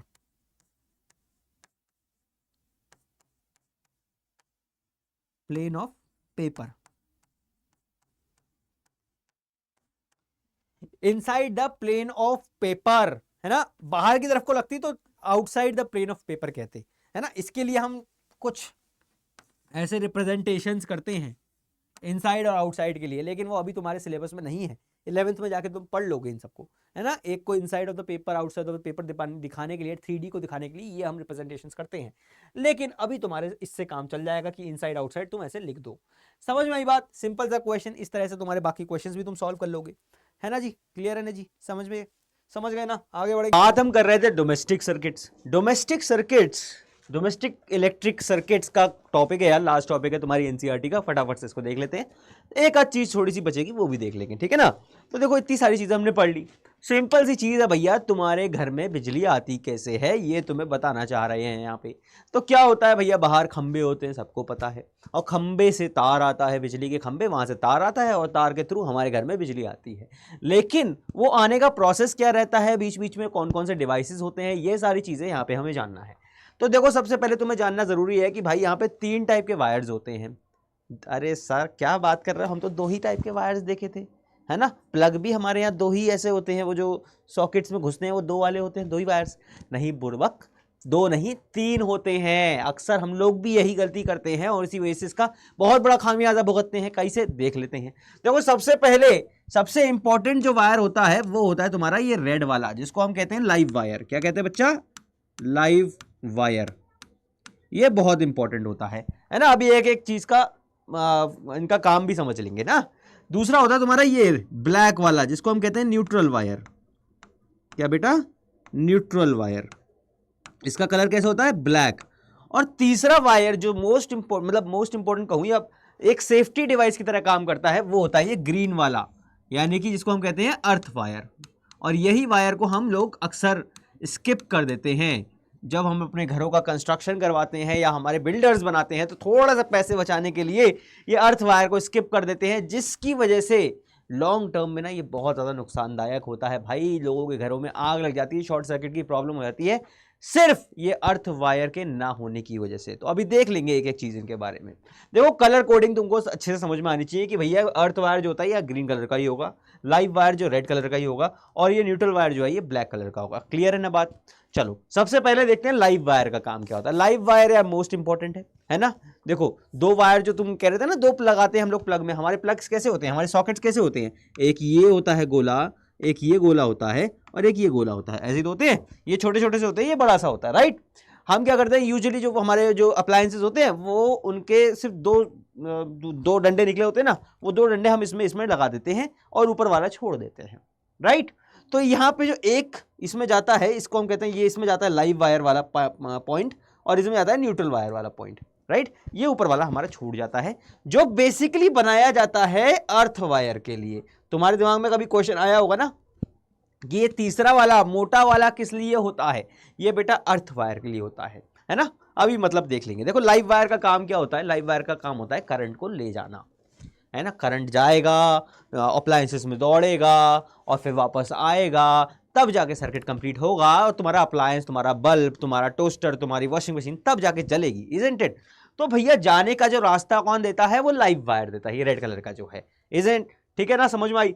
अब देखो क्या होता है, और जो लौटने का रास्ता होता है, जा रहा है तो वापस भी तो आएगा, और वापस आने का रास्ता कौन देता है, न्यूट्रल वायर। तो इसीलिए न्यूट्रल वायर कम इंपॉर्टेंस का नहीं है, बिना न्यूट्रल वायर के भी काम नहीं बनेगा और बिना लाइव वायर के भी काम नहीं बनेगा, है ना। अर्थ वायर के बिना काम बन जाता है, बट लॉन्ग टर्म में वो बहुत ज्यादा हानिकारक होता है। समझ में आई बात। अब यहाँ पे थोड़ी सी और चीजें देखो। यहाँ पे देखो, सबसे पहले ये एक पूरा सिस्टम दिया हुआ है, ये तुम्हारे घर का डोमेस्टिक इलेक्ट्रिकल सिस्टम क्या होता है। सबसे पहले जो खंबा होता है ना, जो जहाँ बिजली का खंबा होता है, वहां पे सरकार द्वारा, यानी जो भी कंपनी प्रोवाइड कर रही है तुम्हारे यहाँ इलेक्ट्रिसिटी, उस कंपनी का एक फ्यूज लगा होता है। देखो, इलेक्ट्रिसिटी बोर्ड जो है उसका फ्यूज लगा होता है, मतलब कि तुम्हारे घर का इलेक्ट्रिसिटी कंजप्शन मान लो 20 एम्पियर का है, तो वो जो इलेक्ट्रिसिटी बोर्ड वाले होंगे ना, उन्होंने लगभग 25 एम्पियर का यहाँ पे फ्यूज लगा के पहले से रखा होगा कि भैया इससे ज़्यादा। फ्यूज के बारे में तो पता है ना तुम लोगों को, है जी।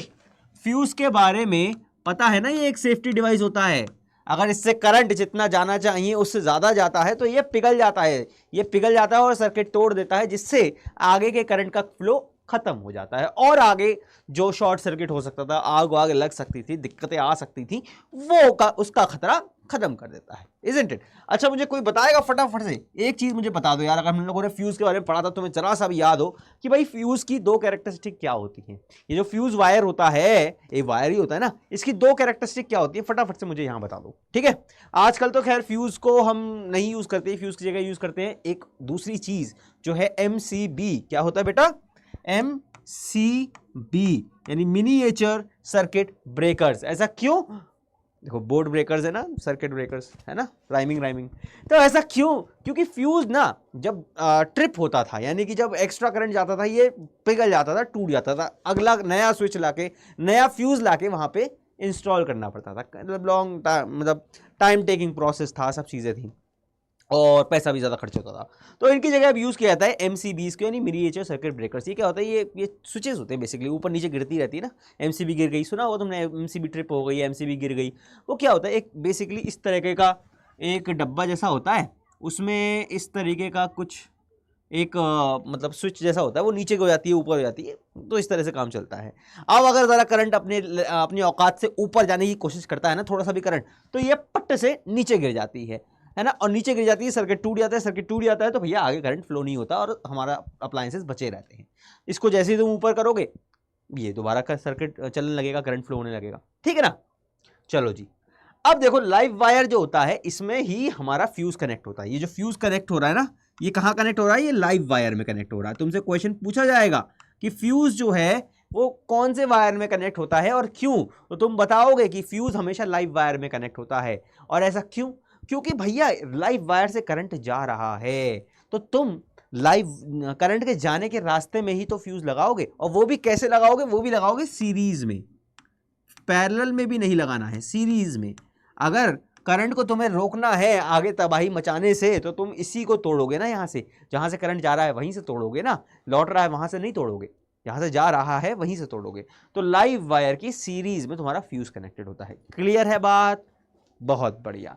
फिर आता है तुम्हारा इलेक्ट्रिसिटी मीटर, यानी कि बिजली का कनेक्शन, जहां से तुम जो मीटर होता है जहां पे तुम कितनी इलेक्ट्रिक एनर्जी कंज्यूम कर रहे हो, कितने यूनिट तुम्हारा कंजप्शन है, वो यहां पे दिखाता है, और इसी के हिसाब से तुम्हारा इलेक्ट्रिसिटी का बिल भी आता है जो तुम भुगतान करते हो या तुम्हारे पेरेंट्स भुगतान करते होंगे, इजंट इट? चलो जी, इलेक्ट्रिसिटी मीटर, और इसमें भी देखो दो ही वायर जा रहे हैं, अरे एक करंट को भेजने वाला, एक करंट को निकालने वाला। तो लाइव वायर और न्यूट्रल वायर का ही काम है यहाँ पे। देखो ये ग्रीन वाला ऊपर ऊपर चल रहा है, अभी बताएंगे एंड में इसका काम क्या है, ठीक है। फिर आता है तुम्हारा डिस्ट्रीब्यूशन बोर्ड। अब ये डिस्ट्रीब्यूशन बोर्ड कुछ इस तरह से समझ लो, बेसिकली इस तरह से समझ लो, जैसे बड़ी बड़ी शहरों में जाओगे, वहाँ पे क्या होता है, बड़ी बड़ी बिल्डिंग्स होती हैं, उस बड़ी बड़ी बिल्डिंग में मल्टीपल फ्लैट्स होते हैं। मल्टीपल फ्लैट्स की क्या होती हैं, मल्टीपल सॉकेट्स, मतलब मल्टीपल करंट जो है वो अलग अलग जगह बढ़ता है। मान लो एक छोटी सी बिल्डिंग है, उसमें 4 फ्लैट्स हैं, उस 4 फ्लैट्स में करंट क्या तुम्हें लग रहा है सब में सीरीज में जा रहा होगा, सब में एक ही तरह से जा रहा होगा? नहीं, एक मतलब यहाँ से करंट डिस्ट्रीब्यूट हो जाता है। जैसे ये 3 जगहों पे डिस्ट्रीब्यूट हो गया, 2-3 जगहों पे डिस्ट्रीब्यूट हो गया, राइट। ऐसे ही डिस्ट्रीब्यूशन बोर्ड अगर बिल्डिंग में लगा है तो वो अलग अलग फ्लैट, चारों फ्लैट्स के लिए अलग अलग वायर्स के थ्रू करंट जा रहा होगा। और अगर मान लो एक ही घर है तुम्हारा और वहाँ पे 4 कमरे हैं, तो ऐसे ही चारों कमरे जो हैं उनमें जो करंट का सर्किट होगा वो अलग अलग बना हुआ होगा, राइट। तुम्हारे जो डोमेस्टिक सर्किट होगा वो अलग अलग बना होगा, और हर किसी के लिए फ्यूज होगा, हर किसी के लिए उसका खुद की एमसीबी या खुद का फ्यूज होता है, राइट। कभी तुमने ऐसा भी देखा होगा कि 4 एमसीबी लगी होती है, जैसे मेरे पर्टिकुलर घर में, मेरे घर में 5 एमसीबी लगी हुई है, तो कभी कभी क्या होता है 5 में से एक कोई गिर जाती है, एक कोई ट्रिप कर जाती है, जिसकी वजह से मेरे बाथरूम की लाइट चली जाती है या मेरे किचन में लाइट जलना बंद हो जाती है ना। पूरे घर में बाकी चारों चल रहे हैं, तो पूरे घर में बाकी घर में लाइट आ रही है, लेकिन एक ट्रिप कर गई, क्यों? क्योंकि उस वाले सर्किट में हो सकता है कुछ ऐसा हुआ हो जिसकी वजह से excess of amount of current आ रहा हो, ठीक है। तो वो काम होता है डिस्ट्रीब्यूशन बोर्ड का, कि भाई करंट को डिस्ट्रीब्यूट करना अलग अलग जगह पे, जहां जहां हमें भेजना है ना, अलग इस कमरा नंबर 1, कमरा नंबर 2, कमरा नंबर 3, 4 ऐसे करके। और फिर हमारा बेसिक सा सर्किट आ जाता है। देखो बेसिक सा सर्किट क्या है, ये मान लो 3 सॉकेट्स हैं, 3 सॉकेट्स की यहाँ पे बताया गया है, सिंपल सा है, 3 सॉकेट्स हैं, ठीक है। और 3 सॉकेट हमें पता है कैसे होता है, एक ये बड़ा सा गोला होता है, एक छोटा सा गोला होता है, और एक ये छोटा सा गोला होता है। इसमें जाता है लाइव वायर, इसमें जाता है न्यूट्रल वायर, और इसमें जाता है अर्थ वायर, है ना। ये देखो ग्रीन वाला अर्थ वायर है। अगर तुम्हें देखो अर्थ वायर का काम कहाँ होता है और कहाँ नहीं होता है। कुछ अप्लायंसेस तुमने देखे होंगे जिनमें 3 प्लग्स होते हैं, 3 डंडियां होती है ना, ऊपर वाली मोटी डंडी होती है, नीचे वाली दोनों छोटी छोटी डंडी होती है। और कुछ होते हैं इसमें सिर्फ 2 ही डंडी होती है, छोटी वाली नीचे वाली। ऐसा क्यों होता है? देखो ज्यादातर जो हैवी अप्लायंसेस होते हैं, जैसे कि तुम्हारा ओवन हो गया, है ना, माइक्रोवेव ओवन हो गया, वॉशिंग मशीन हो गया, फ्रिज हो गया जिसकी मेटलिक बॉडी होती है ना, ये ऐसे जितने अप्लायंसेस होते हैं इनमें ये अर्थ के लिए अलग से एक पिन दी जाती है। ऐसा क्यों होता है अभी देखेंगे उसको, अभी समझेंगे, पहले ये वाला एक बार देख लें। तो भैया क्या हुआ, ये सॉकेट नंबर 1 है, ये सॉकेट नंबर 2 है, ये सॉकेट नंबर 3 है। इनसे तुम्हें जो चलाना है वो चलाओ। जहां पे अर्थ की इस्तेमाल है, जहां पे तुम हैवी अप्लायंसेस लगा रहे हो, वहां पे अर्थ वाला सॉकेट यूज करोगे तुम, ठीक है, प्लग यूज करोगे। जहां नहीं वहां पे सिंपली किसी में भी लगा दो, कोई दिक्कत नहीं है। तो इस तरीके से तुम्हारा ये पूरा डोमेस्टिक सर्किट कंप्लीट होता है। देखो तीनों ही पैरेलल में है, ये तो हमें पता है ना। घर की हाउस की जो हम वायरिंग करते हैं, हाउस होल्ड वायरिंग्स करते हैं, वो कैसे करते हैं, वो पैरेलल कनेक्शन में करते हैं। क्यों ऐसा क्यों करते हैं? क्योंकि भैया सीरीज में करेंगे तो प्रॉपर अमाउंट ऑफ वोल्टेज ही नहीं पहुंच पाएगा, सब पे अलग अलग वोल्टेज पहुंचेगा। हमें चाहिए कि सब पे सेम अमाउंट ऑफ वोल्टेज पहुंचे। ये 220 वोल्ट्स, इस पे भी इतना ही है, इसमें भी इतना ही है, उस पर भी इतना ही है। ये होती है कहानी भैया तुम्हारे घर के डोमेस्टिक सर्किट की। अब अर्थ की बात देख लेते हैं जरा। अर्थ का काम क्या होता है? अर्थ एक सेफ्टी डिवाइस की तरह काम करता है, एक सेफ्टी इक्विपमेंट की तरह काम करता है।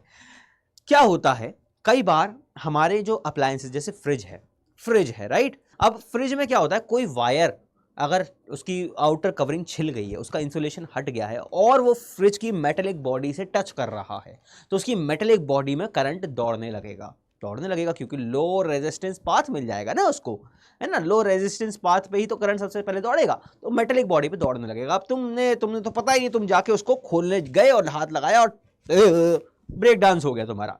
तो वो ना हो, उस चीज से बचो तुम, इसीलिए होता है तुम्हारा अर्थ वायर। अब ये अर्थ वायर कैसे बचाता है तुम्हें? तो अर्थ वायर जो होता है, जैसे तुमने फ्रिज लेके आए तो फ्रिज का जो सॉकेट जो प्लग होता है वो तीन डंडी वाला प्लग होता है। उसमें जो मेटलिक बॉडी होती है इस फ्रिज की, वहां से एक मेटल का वायर कनेक्ट कर लिया जाता है। उस मेटल बॉडी से मेटल का वायर, अर्थ वायर कहते हैं उसको भी, वहां कनेक्ट करके, और जो जो लंबी सी डोरी होती है ना, जो केबल होती है फ्रिज की, उसमें डाला जाता है। और वहां पे वो जो तीसरा वाला जो पॉइंट होता है ना, जो तीसरा वाला पॉइंट होता है, ये जो मोटा वाला पॉइंट होता है ये अर्थ के लिए, तो वो यहां से आके कनेक्टेड होता है। समझ गए? तो पहले से ही ये सोचा हुआ होता है, लोगों ने सोचा हुआ है, बनाया है, जिन्होंने अप्लायंसेस, उन्होंने सोचा हुआ है कि हो सकता है कि मेटेलिक बॉडी में करंट आ जाए, तो उस करंट का निस्तारण कैसे किया जाए भाई? बंदे को चिपकने तो नहीं दे सकते ना हम, दिक्कत हो जाएगी। तो उसी लिए क्या करते हैं, वो मेटेलिक बॉडी से करंट जो उस मेटेलिक बॉडी में आया है उसको, उससे एक मेटल वायर कनेक्ट कर दिया, और उस करंट को हमने केबल के थ्रू ये अर्थ वाले जो मोटी वाली डंडी होती है वहां तक लेके आते हैं, और इस वाले पॉइंट में हम उसको इंसर्ट करते हैं। कभी अगर ध्यान से तुम्हारे पास ऐसा कोई अप्लायंस हो, तुम्हारे आसपास फ्रिज या अवन हो, तो देखना जो उसकी सब ऊपर वाली अर्थ वाली डंडी होती है वो सबसे लंबी भी होती है, सबसे मोटी भी होती है। यानी कि जैसे तुम प्लग लगाओगे, सबसे पहले कौन सा डंडा टच करेगा, कौन सी वाली डंडी टच करेगी? लाइव वाली, न्यूट्रल वाली या अर्थ वाली? अर्थ वाली सबसे पहले टच करती है। यानी कि जो भी एक्स्ट्रा अमाउंट ऑफ करंट तुम्हारी मेटेलिक जो जो जो तुम्हारा क्या नाम है, मेटेलिक बॉडी है ना तुम्हारे अप्लायंसेस की, उस पर जमा हुआ है, वो पहले ही उस सॉकेट के थ्रू पास ऑन हो जाए। अब ये अर्थ वायर ये जाता कहाँ है? ये जो अर्थ वायर यहां से तो चलो अप्लायंसेस से तो करंट, ये एक्स्ट्रा करंट उठा लेता है, लेकिन ये एक्स्ट्रा करंट को लेके कहां जाता है? ये एक्स्ट्रा करंट को लेके जाता है अर्थ में। नाम ही इसका अर्थ है ना, तो मतलब जमीन में लेके जाता है। कैसे? इस प्रोसेस को हम कहते हैं अर्थिंग। क्या कहते हैं बच्चा? अर्थिंग कहते हैं। इस प्रोसेस को हम अर्थिंग कहते हैं। ठीक है? ये जो बिल्डिंग्स बनाई जाती हैं, घर बनाए जाते हैं, तो तुम्हारे बिल्डर्स होते हैं वो अर्थिंग करते होंगे। दो टाइप की होती हैं बेसिकली, रॉड अर्थिंग भी होती है, पाइप अर्थिंग भी होती है। रॉड अर्थिंग, पाइप अर्थिंग एक ही चीज़ को कहते हैं, और प्लेट अर्थिंग भी होती है। ठीक है ना? इसमें क्या करते हैं, ये जो जितने भी एक ग्रीन कलर के वायर्स होते हैं, जितने भी अर्थिंग वायर्स होते हैं, इन सब को इकट्ठा एक पॉइंट पर लाते हैं। वहाँ से इनको एक GI वायर यानी कि गैल्वनाइज्ड आयरन वायर के थ्रू इसको घर के बाहर ले जाके ज़मीन में एक गड्ढा करके प्रॉपर अर्थिंग चारकोल वारकोल डाल के वहाँ पे इसको दबा देते हैं। ठीक है? उसका प्रोसेस अलग होता है, पूरा अर्थिंग का प्रोसेस पूरा अलग होता है। उससे क्या होता है, देखो अर्थ क्या है, एक मतलब वो जो रास्ता तुमने क्रिएट किया ना ये ग्रीन वायर से, ये एक लो रेजिस्टेंस पाथ तुमने क्रिएट कर दिया। यानी कि अगर कोई भी एक्सेस अमाउंट ऑफ करंट तुम्हारी अप्लायंस पे है तो वो डेफिनेटली इस पाथ के थ्रू फ्लो करने की कोशिश करेगा, और जैसे ही वो फ्लो करने की कोशिश करेगा अर्थ पे ट्रांसफर हो जाएगा, और अर्थ से वो फैल जाएगा, मतलब हमारा खतरा टल जाएगा। तो ये पूरे प्रोसेस को हम अर्थिंग कहते हैं। ठीक है ना? ये क्या है, ये एक तरीके का सेफ्टी इक्विपमेंट है जो डेवलप किया गया है। लेकिन हम ठहरे भारतीय लोग, हम क्या करते हैं ना, हम कंजूसी करते हैं। हम कंजूसी भी करते हैं, और हम जुगाड़ भी देखते हैं। अब देखा यार, हम फ्रिज तो लेके आए है ना, इतना महंगा सा फ्रिज ले आए, 20-25 हज़ार रुपये का फ्रिज ले आए, लेकिन देख रहे हैं यार घर पे तो पावर सॉकेट ही नहीं है, किचन में तो पावर सॉकेट है ही नहीं, अब फ्रिज को लगाएं कैसे? तो क्या करा, कैंची लाए, उसके प्लग को काट दिया, उसका जो वो 3 पिन वाला पॉइंटर था ना, वो जो प्लग था उसको काट दिया, और वहाँ पे एक मार्केट से 10 रुपये का छोटा सा 2 पिन वाला वो ले आए हम, छोटा सा प्लग ले आए, और उसमें से जो 2 वायर निकले लाइव और न्यूट्रल, उनको उनमें लगा के और अपना फ्रिज चला रहे हैं, मस्त चल रहा है। क्या ये चीज़ सही है? उस समय फ्रिज तुम्हारा चल जाएगा, लेकिन जिस दिन गलती से भी उसकी इंसुलेशन, कोई भी वायर की इंसुलेशन हटी और वो मेटेलिक बॉडी से टच हुआ, तो फिर बेटा ब्रेक डांस होगा, बता दे रहे हैं। तो ये ब्रेक डांस हम लोगों को उस समय महसूस नहीं होता है ना? इसीलिए यार कंपनी बना रही है, इतना खर्चा कर रही है, तो कुछ सोच के ही बनाती है। वो इसीलिए बनाती है, वो अर्थ वायर्स के लिए बनाती है, राइट? तो अब आई होप तुम्हें समझ में आएगा कि भैया अर्थ वायर की कितनी ज़्यादा इंपॉर्टेंस होती है। ठीक है ना गुरु भाई? समझ में आ गई? क्लियर है चीज़ें भाई? डोमेस्टिक सर्किट क्लियर है ना? अर्थ वायर की यूजेज क्लियर है, फ्यूज तो तुम्हें पता ही था। अब एक लास्ट चीज़ जो बचती है वो भी फटाफट से देख लेते हैं। लास्ट चीज़ है भाई, लास्ट आखिरी की चीज़ क्या है यार? ऑल्टरनेटिंग करंट्स और direct currents, AC versus DC. देखो हमारे आसपास बहुत बार तुमने सुना होगा, अरे एसी करंट है, डीसी करंट है, ऑल्टरनेटिंग करंट है, डायरेक्ट करंट है। ये होता क्या है, आओ इसको समझते हैं, जान लेते हैं। देखो सिंपल सी बात है, जो नेचुरल, जो मतलब हम करंट पैदा करते हैं जो हमारे पावर हाउसेस में है ना, जैसे हाइड्रो इलेक्ट्रिक पावर हाउस होता है, देखा ना डैम्स वगैरह में जो होते हैं, है ना, हाइड्रो इलेक्ट्रिक पावर प्रोजेक्ट्स होते हैं, वहाँ पर जो करंट पैदा होता है या इलेक्ट्रिसिटी पैदा होती है, या जो थर्मल पावर प्लांट्स होते हैं वहाँ पर जो इलेक्ट्रिसिटी पैदा होती है, वो पैदा होती है एसी जनरेटर्स के थ्रू। कैसे बेटा, एसी जनरेटर्स, एसी जनरेटर्स, या इन्हीं को हम, इसका दूसरा नाम होता है ऑल्टरनेटर्स। क्या होता है, ऑल्टरनेटर्स। और ये कौन सा करंट पैदा होता है, ये कौन सा करंट पैदा होता है, ये वाला पैदा होता है तुम्हारा एसी करंट, यानी ऑल्टरनेटिंग करंट्स। ये ऑल्टरनेटिंग करंट होता है। अब ये ऑल्टरनेटिंग करंट का मतलब क्या होता है, देखो ऑल्टरनेटिंग का मतलब क्या होता है, कभी इधर कभी उधर, ऑल्टरनेट चीज़ों में झूलना, है ना। ऑल्टरनेटिंग मतलब कभी इधर कभी इधर, कभी इधर कभी इधर, ऑल्टरनेट चीज़ों में झूल रहा है, राइट। तो ये बेसिकली अपने नाम के जैसा ही है, ये ऑल्टरनेट चीज़ों में झूलता है। यहाँ पे जो करंट होता है ना, ये ऐसे ऊपर नीचे ऊपर नीचे ऊपर नीचे, ऑल्टरनेट, ऊपर कभी नीचे, कभी ऊपर कभी नीचे, लहरों की तरह, यानी कि वेव्स की तरह ये फ्लो करता है। तो इसमें जो वोल्टेज है या जो करंट है, वो टाइम के साथ साइन वेव की फॉर्म में एक ग्राफ बनाता है, यानी कि इसमें करंट का मैग्नीट्यूड कभी पॉजिटिव होता है, कभी नेगेटिव होता है, कभी पॉजिटिव होता है, कभी नेगेटिव होता है, राइट। वोल्टेज का भी सेम फॉर वोल्टेज, राइट। ये क्या होता है, साइन वेव की तरह होता है, साइन की फॉर्म में होता है, साइन वेव की फॉर्म में, ओके।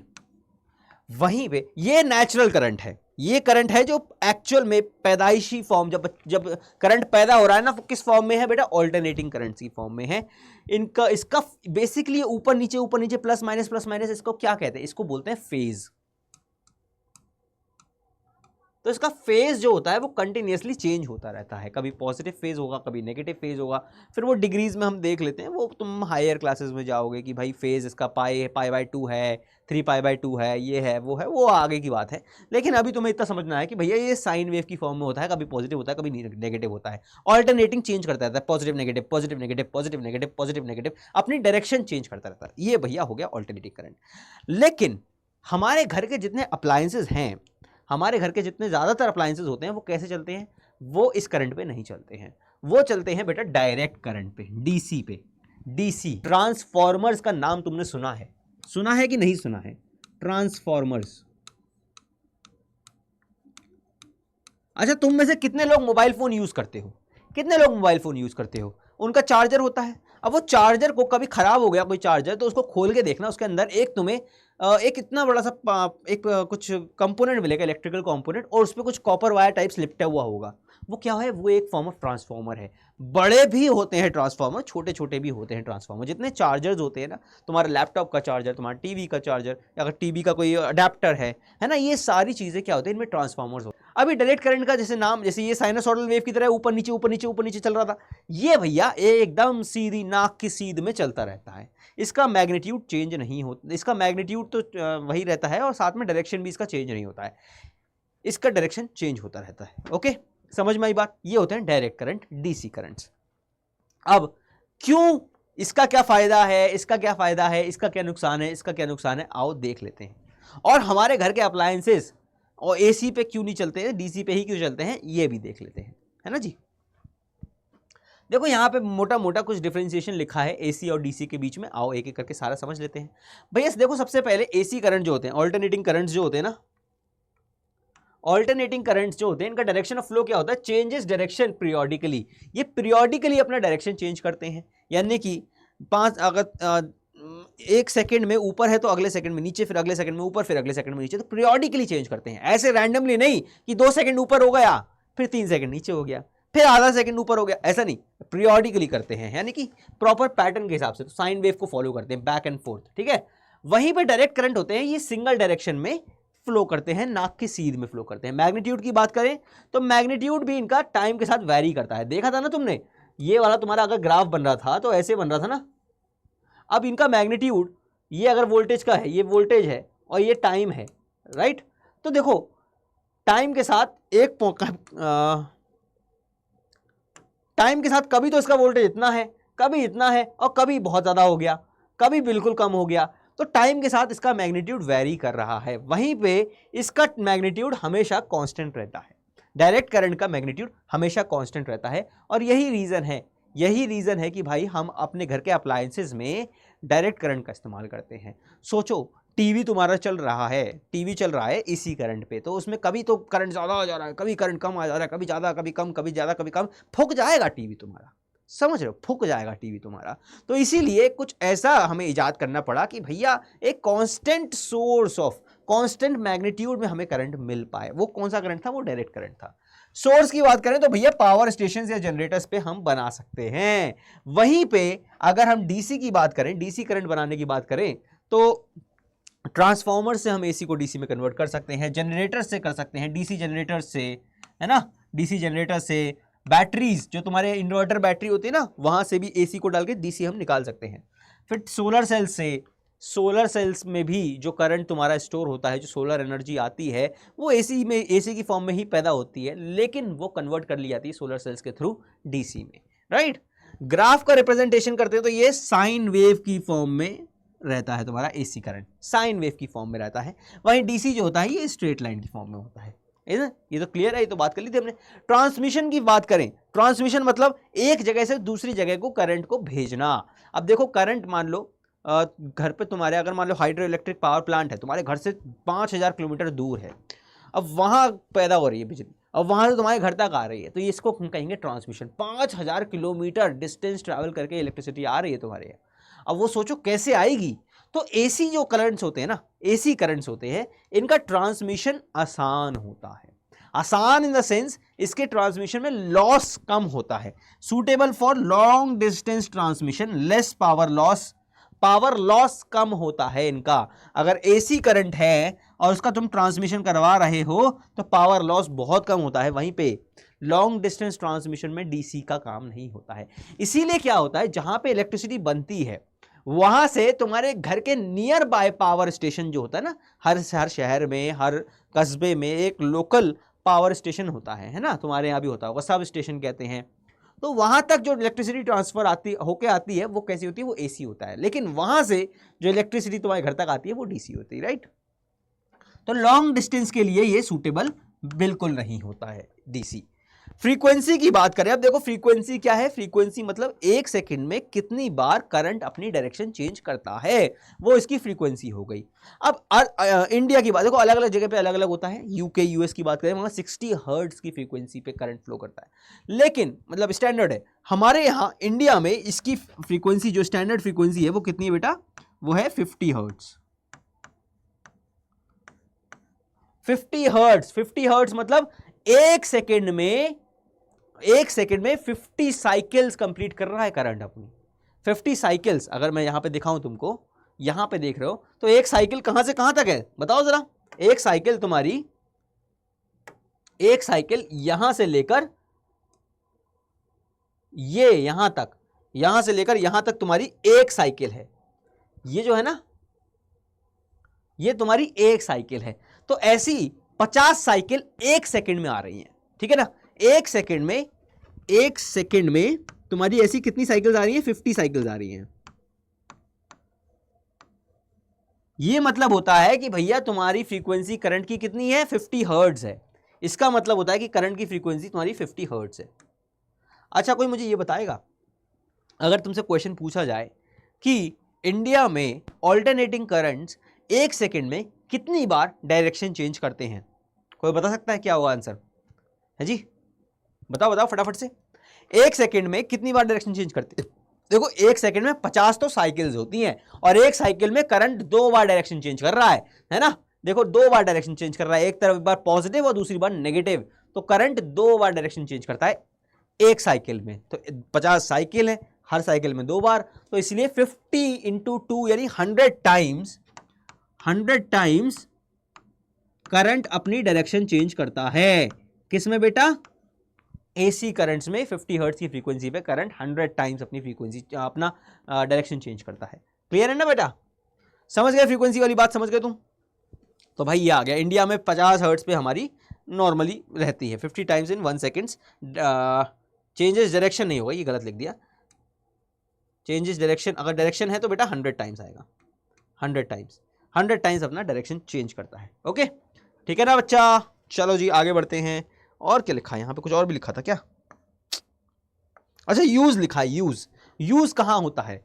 यूज बेटा हाउस होल्ड की जो इलेक्ट्रिसिटी सप्लाई होती है, यानी कि वहां पावर स्टेशन से तुम्हारे घर तक लेके आने में जो काम किया है, जो ट्रांसमिशन हुआ है, वो एसी ट्रांसमिशन ही होता है। ठीक है ना। फिर और डीसी की बात करें तो डीसी तुम्हारे जितने भी अप्लायंसेस होते हैं, जो छोटे मोटे अप्लायंसेस, मोबाइल फोन तुम एसी से चार्ज करोगे, अगले दिन तुम्हारा मोबाइल फोन चलेगा ही नहीं। पता चला मम्मी से कल पैसे लेके, कल उधार लेके मम्मी से फोन खरीद के लाए नया और एसी पे चला दिया, अगले दिन शमशान भूमि लेके जा रहे हैं उसको, है ना, शमशान घाट पहुंच गया वो। तो भैया इलेक्ट्रॉनिक्स हैं, मोबाइल हैं, लैपटॉप्स हैं, ये सारी चीजें तुम डीसी पे ही चलाओगे, एसी पे नहीं चलाओगे, वरना टाटा फिस हो जाएगी। तो यार इसी के साथ तुम्हारा ये चैप्टर यहीं पे समाप्त होता है, समापन होता है। हमने पूरा देख लिया भाई magnetic effects of electric current को। क्या अभी भी कोई डाउट है? मेरे ख्याल से तो नहीं होना चाहिए, और है तो फटाफट से कमेंट्स में लिख दो, क्योंकि वो भी अपन क्लियर कर लेंगे। ठीक है ना।